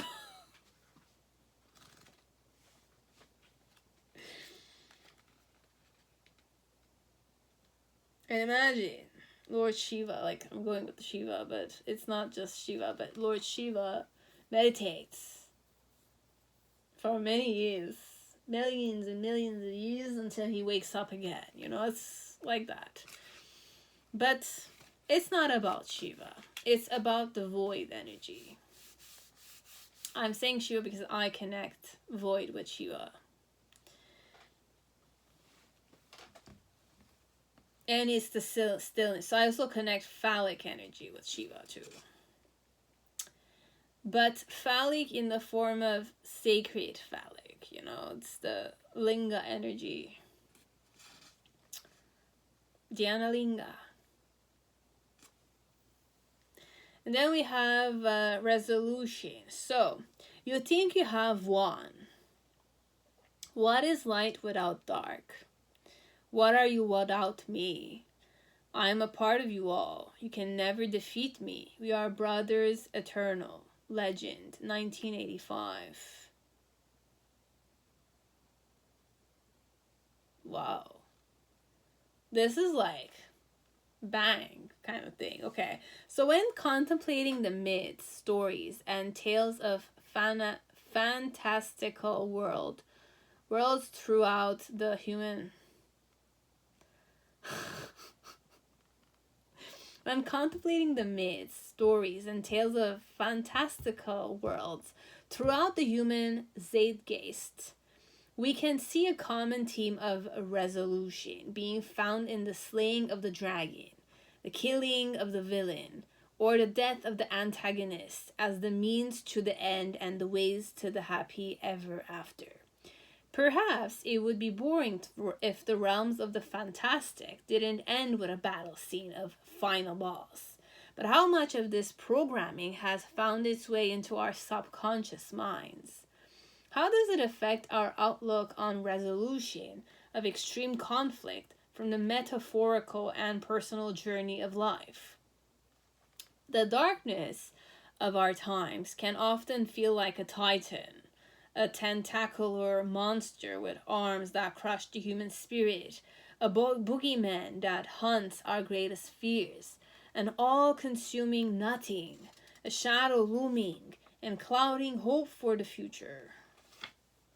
How can one even consider something so complex and titanic as the foreshadowing of future timelines yet unseen? How could we get to the top of our metaphoric Mount Doom to defeat Sauron? In J.R.R. Tolkien's book series, The Lord of the Ring, the protagonist, hobbits, show us that no matter how big or small you are, you can still be the hero of your story. Even the smallest form of life has the potential to change everything. Everything has the potential to change. Similarly, Atreyu, a young boy, saved Fantasia in Michael Ende's The Never-Ending Story. Just as for him, there's no easy answer to the epoch we are traversing, because victory comes not from the defeat, but from resolution, regeneration, and a greater revelation in how inextricably linked every form of life is. Light and dark are two sides of the same coin. Cycles may be destined to repeat, there and back again. Instead of slaying our dragons, what if we perhaps learn to tame them, ride them, and guide them? What if we find the humanity in Dr. Frankenstein's monster without chasing it with a torch? Resolution not in defeat, but in resolve. Allow the power of your imagination to be the element that has the potential to mold, shape, and guide what's yet to come, here and into the future. Mantra. I evoke the power of my imagination as a tool for ultimate manifestation. I resolve contrast and contradiction with the understanding that duality is but an illusion of the interconnected nature of all conditions. I appreciate my shadow and embrace my light. I know that love is a greater emotion than fear and fright. Love is a greater emotion than fear and fright.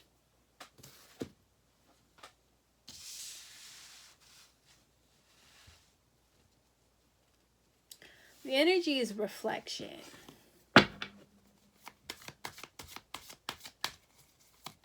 And the funny thing is reflection. You have 2 times reflection.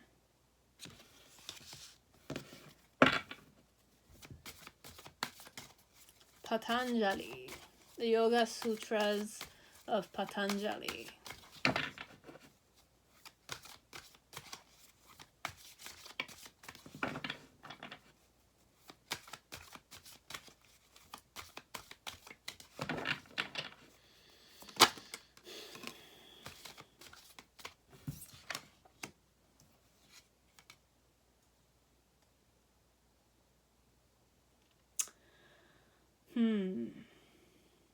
I'm channeling a song from Gladiator movie, the last one. Okay? This is not a field picture, but I thought of that. Okay? A field of yeast, like it's a field golden. What do you call them? I don't know. It's a field that's golden, and there's like a gladiator that's walking to it, and there's a music connected to it. We are free now. I think it's that one. And it's gorgeous music. And when you listen to it and you tap into it, there's an energy of weightlessness. There's an energy of liberation. There's an energy of presence of emotion. But then again, we're not talking about it. We're feeling it. So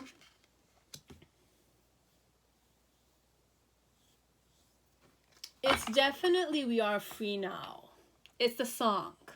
Gladiator. Write it down. It's amazing song. It's like a melody, and it's like lyrics that we don't understand what it talks about, but the emotion that liberates something within yourself. You want to cry to the point that is beautiful.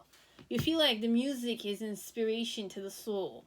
That kind of energy here. And reflection is more tapping into yourself, because at the end of the day, it's your life. You're the hero of your life. You can also watch Hero's Journey from Joseph Campbell. I'm channeling it again in this one. But mind you, it's not what's important. So, how they're feeling connected to you. You have the 8 of Cups, and we have the Hermit card as their challenge. The reason why is that way is the Emperor card. In the initial phase, we have the King of Wands. In the present moment, we have the Three of Wands. And then in the near future, we have the Seven of Cups. How do they feel towards you?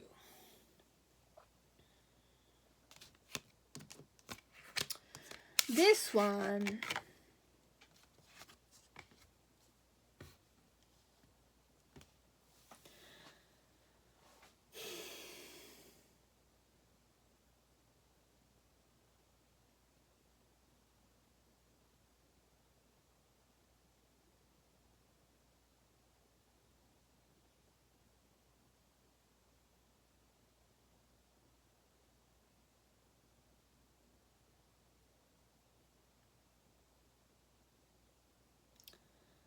you know how my emotions are. You of all people should know what my emotions are.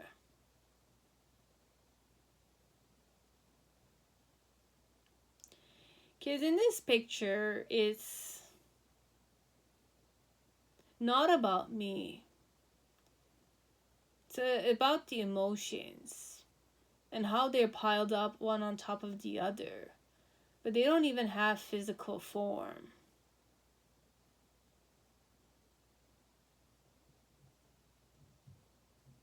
Emotions don't have physical form. They are states of being, emotions.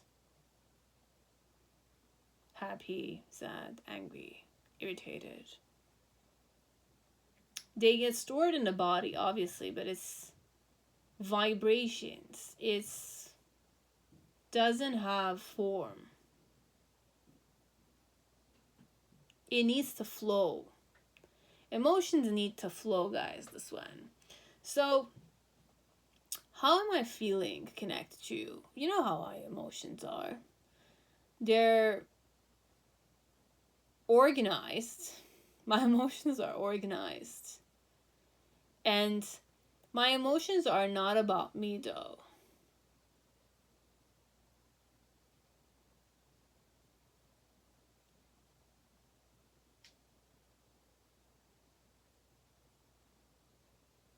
Like, this person doesn't allow their emotions to define them. This woman or this man connected to you. Why they don't allow their emotions to define them is because this is a person that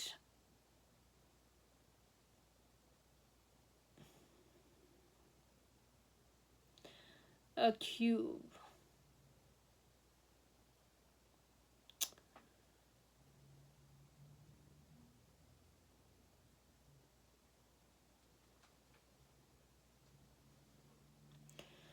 The Emperor is divine masculine energy for me. It's the father, it's the seed element. It could also be like represented by Shiva, because Shiva is masculine energy. It's the representative of phallic, technically. But it doesn't need to be Shiva. I'm saying it for those who are Hindu kind of thing, okay? So this could also be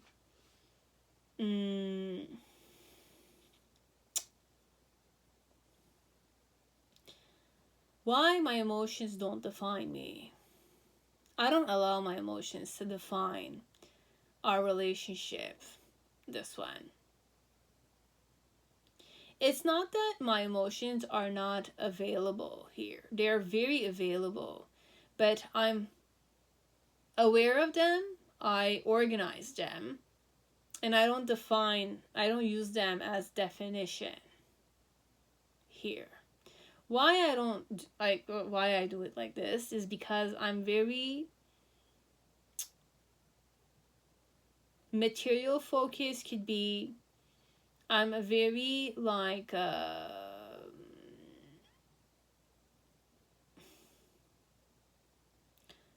I'm all about achievements.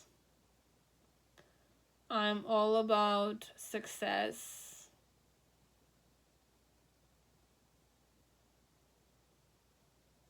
But I'm gripping something. I'm gripping the cube here. I'm gripping the cube.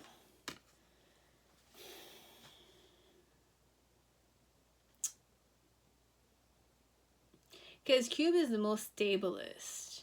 It's stable. But it's not very flexible though. This one, I'm more fixed as a person. I'm not flexible, not that much. Even though this is the Emperor, but there's a lot of square. Because if you look at it, a circle is the easiest. You know, it just rolls around. You know, it's a ball, it rolls around, doesn't stop. It's too easily moved. A cube, it's very like fixed. It stays there. Like that. So I'm more stable as a person. Because I'm more stable, I'm more material focused, could be. I'm more about throne elements. I have a throne, so I have a kingdom. So I have like responsibilities I need to handle. So I cannot allow my emotions to dictate my relationships, my resources, my collaborations, that kind of stuff. Because I'm more reflective in nature, but when you're reflective like this, you do not allow your emotions to take over. Because you don't need emotions here. You need compassion with people. You need to have the right mindset, the right approach to life. And it doesn't need to be connected with emotions. Emotions get stored and all that kind of stuff, but technically this one is the type of woman or man that doesn't allow their emotions to dictate their life. Because they're very like responsible. They're responsible for many things in their life. And they want to achieve material success, this one could be. Their challenge is the Hermit card. So this one, the Hermit card is the reflection card too. So the challenge of this person is to go through a journey which is more internal. Tap into themselves. Seek for wisdom, could be more wisdom here, or solitude, or some period of rest, isolation from all of this. Okay, so in the initial phase, how they felt connected to you is that they were very spontaneous, very action oriented, making things happen very fast. Okay, in the middle section, or right now in the present moment, how they're feeling towards you is that they're making things work. Okay, so they're kind of like creating movement in the relationship. And then in the near future, with the Seven of Cups energy, they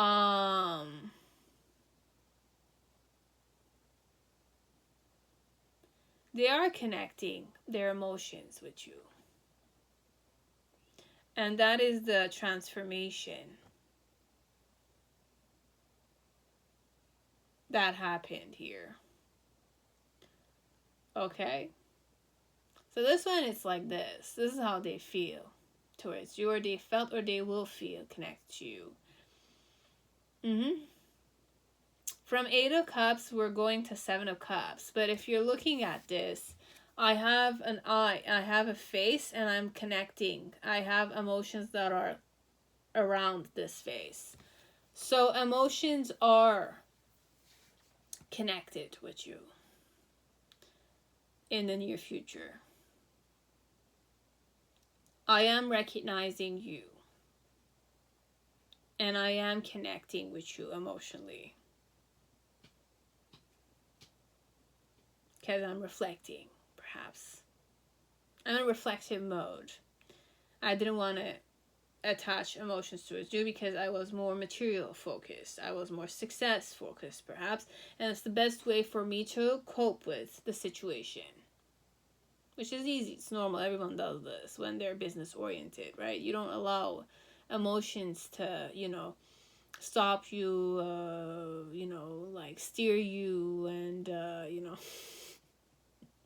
make you more overwhelmed. It's not really like easy for you to be productive, efficient, and all that kind of stuff, And their challenge technically is to seek within, is to go within, reflect, isolate themselves, give themselves a little rest, put the light inside instead of outside, kind of thing, could be. And then with the King of Wands, what they were doing connects you was more passion oriented, more action oriented, more spontaneous, and they knew what their actions was gonna create, kind of thing. And then with the Three of Wands, there's still movement connected to it, and there's a new beginning connected to it. So this person is moving towards their intentions. Okay, so this person has intentions, they're putting actions, and there's movement, momentum connected to it. And then in the near future, there are emotions connected to you. Okay, whoever you are, your face. Okay, so this is the only way I was able to read. Funny as it is, this one, it was pretty plain simple. I didn't need to overthink that much.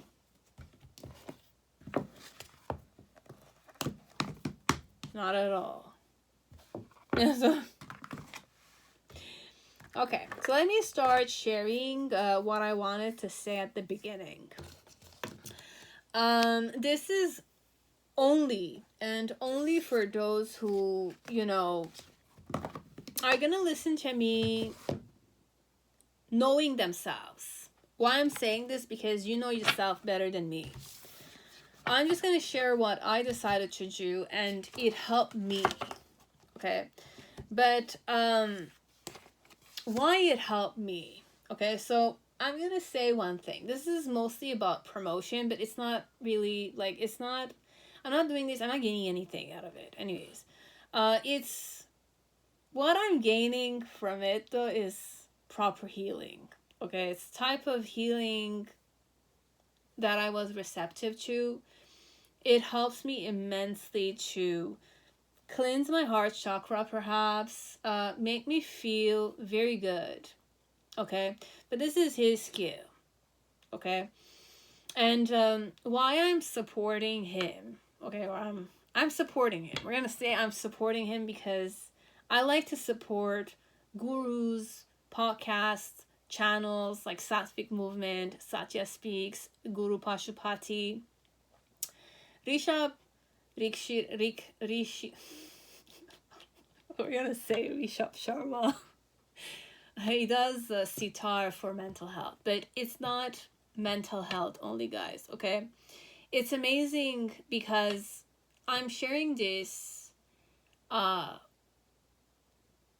myself. I know many people know about him, and I know he has big fans because he gets sold out for every single show he has set up. For now, he's got, not all of them, but many of them are sold out, and there's a reason why they're sold out, because what he offers, it's an exchange.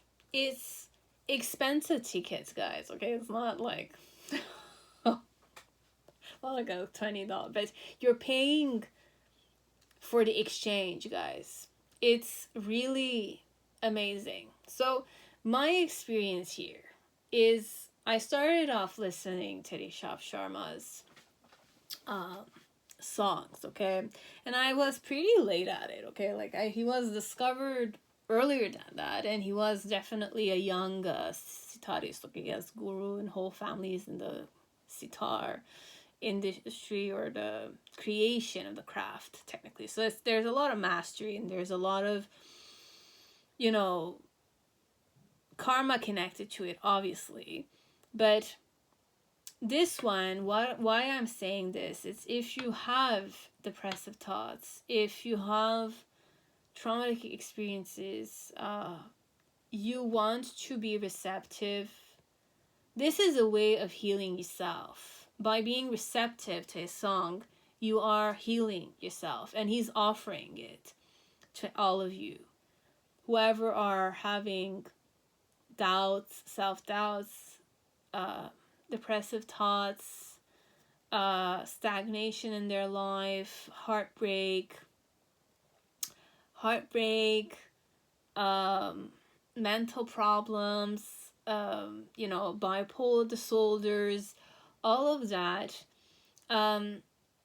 they are connected greatly with the music and the lyrics you listen to. Because each frequency, I'm gonna go my approach, okay? Why I start listening to his song is because of the way I felt when I was listening to his songs. He doesn't say much, okay? Like, he says some mantras, and like, he kind of like creates beautiful, he serenades and all that kind of stuff. He's definitely very attractive, but it's not that though. It's not the attractive energy at all. He dims that down, but he shines bright because you need to listen to him. And that's the karma with him. It's not his beauty, it's who he is, and that's what he imposes on people. But him being who he is, and with the instrument he plays, the sitar, which is created by his father even, which is more divine. Look, it looks divine. It's divine. Well, go more. Like, I'm not gonna sugarcoat this, okay? It's not about how attractive he is or how famous he is. It's not about that. It's about the intention connected to it. And he talks about it. He has like a lot of like interviews. Depends on which one you watch, but he's definitely very like in tune with himself. But technically, I'm just gonna go with what I wanted to say, because I need to organize my thoughts how I'm gonna go at this as Diva Melek, okay?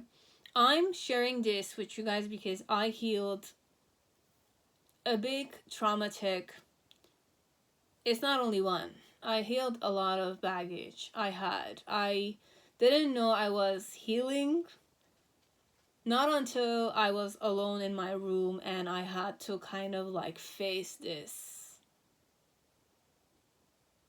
what I received. But I'm usually a very receptive person, and I really did meditate during his concert. Okay, so I had the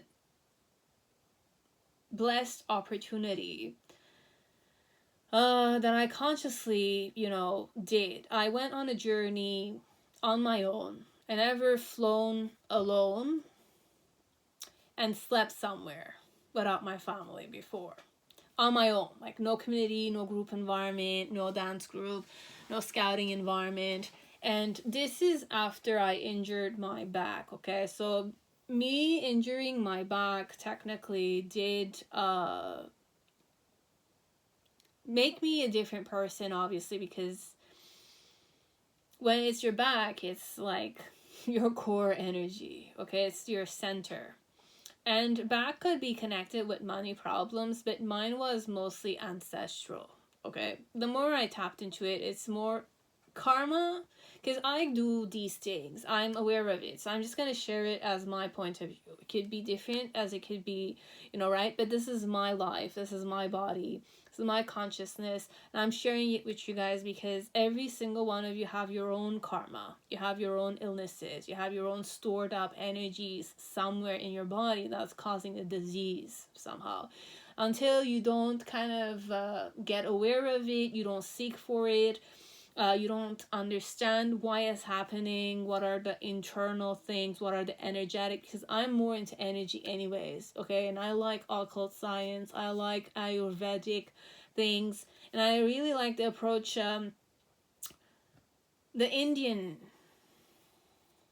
ancient wisdom has, okay? It's more the gurus, devas, the Ayurvedas, the Jyotish, all of those kind of stuff. There's a lot of wisdom in it, okay? And this guy, I don't know if he's really Indian, okay? I don't know which culture he belongs, but I feel like he is Indian because he talks about being a devotee of Shiva. I'm connected with Shiva. Okay, my guru is Sadguru, and Sadguru, you know, is the devotee of Lord Shiva, Adiyogi. Okay, so it's weird that I'm sharing it, but I'm not ashamed of it anymore. Okay, and it's very present in my life. I made it available to me. Okay, I seeked for it. I don't know what happened, how it happened, but I am here. I'm talking about it, and I'm not ashamed of it anymore. Okay, it's not ashamed of it. It's just I didn't want to be seen like this, you know, before. But now I don't really care about it because I received so much, and I do feel very blissful in my life, and it's truly a bliss. It's a miracle. It's whatever it is. I don't know what it is, but I'm really grateful to whatever this energy is. I connect them with faces because I have certain like consecrated spaces I can connect with. I even have a guru, you know. But my guru is not just one guru, as I mention it all the time. It's many gurus, many yogis. Okay, yogis are really precious to me. They're very different from us. They have a different lifestyle, and I respect that. And there was a time in my life I was subconsciously or consciously going there. I wanted to be a yogi before. I don't know how I wanted to be a yogi, but I wanted to be a yogi, okay?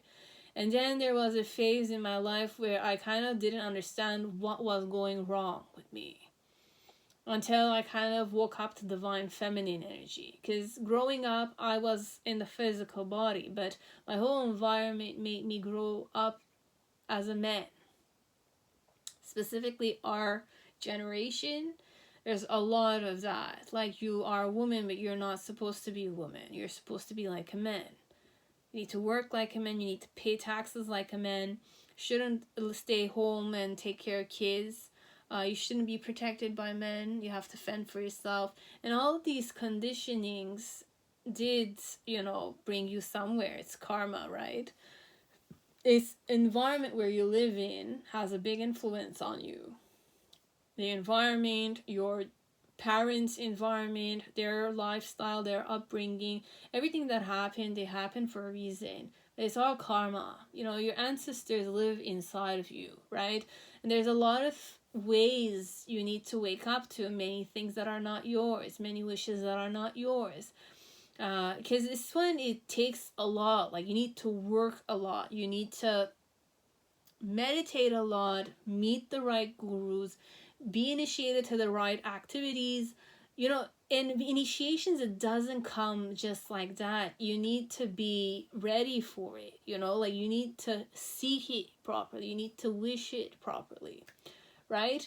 And during those difficult times, I was having some doubts with my guru. I was having some doubts with some energies. I was having some doubts with the whole situation happening in my life with my back problem. So it was a lot of clearing up, destruction, self-destruction, me having to wake up and awakening to many things, you know, feeling bliss and then not feeling bliss, not understanding what was happening to me. No one could understand me. I couldn't understand myself. There was a time. So it was a very difficult time because not only was I stuck with emotional, repressed emotions, stored up emotions, I was stuck with traumatic emotional baggages stuck in my body. Okay, like I had fear. I was afraid of many things. I couldn't even drive my car. I couldn't go on a walk for 5 minutes because I was afraid what was going to happen. I was living in that traumatic state. You know, I was fearing it. I was fearing what I was doing. Like, oh my God, what if this deity is kind of like punishing me, blah, blah, blah. But it's not about them punishing me. It's about me punishing myself when I'm looking at them. So imagine everywhere I was going, I wasn't in a good mindset. Okay? And I'm sharing this because it's important for you guys to see. Perhaps I'm sharing it with those who are in this state right now where they feel like they don't have any options. But if you have your back, guys, like, please be grateful that you have a healthy back. You don't have a broken bone, you don't have a herniated disc, you don't have a bulging disc, you don't have any, like, you can walk, you can talk, you can eat, you can see, you can hear, you can touch. All of these, you need to wake up to it that they're very precious. But you need something taken away from you so that you can wake up to it. Or you need a near-death experience so that you can wake up to the fact that you can die. This life is not, it's not gonna, unless you're lucky enough, unless you are blessed enough to know about certain knowledges that give you longevity, give you power in yourself, you're blessed for life, right? Because you have blessings. And based on how you manage it afterwards, it's up to you. It's in your hands. It's your karma. It's your life. It's your dharma, whatever they call it. But there's more to it. So technically, me being fearful, I stopped traveling because I used to travel a lot.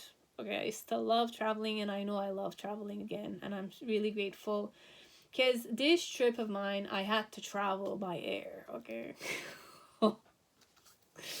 And I didn't travel, like, I did travel, but I was afraid of it. But this time around, when I went back to it, I said I want to do this for myself because I listened to Rishabh Sharma's Sitar for mental health like last May. Okay, so I got receptive to it because I was like looking on YouTube, and I kind of like, I like Hindu stuff. Okay, like I follow Ayurvedic, I follow Sadhguru, and I follow some followers of Sadhguru. I follow Guru Dev, so then like there was a lot of like this song Chanakya.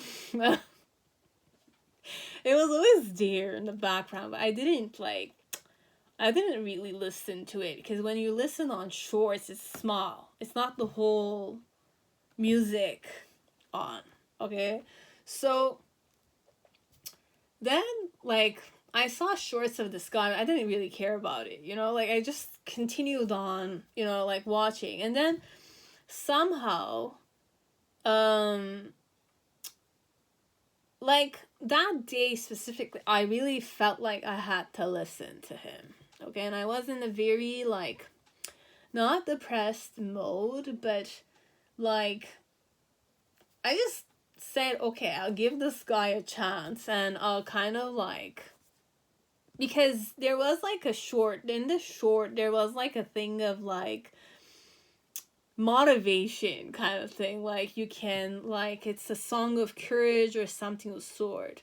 And then I was like, okay, let me just go into this because it's about music. And at that time also I was doing some researches on what type of frequency I need to listen to so that my body starts feeling good,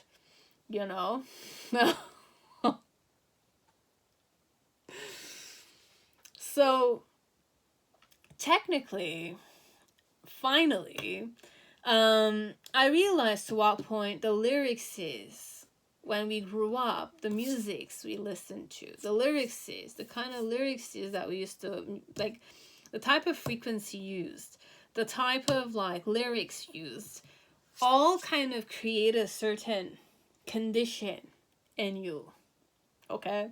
Hence why you feel like you need to live by the music, right?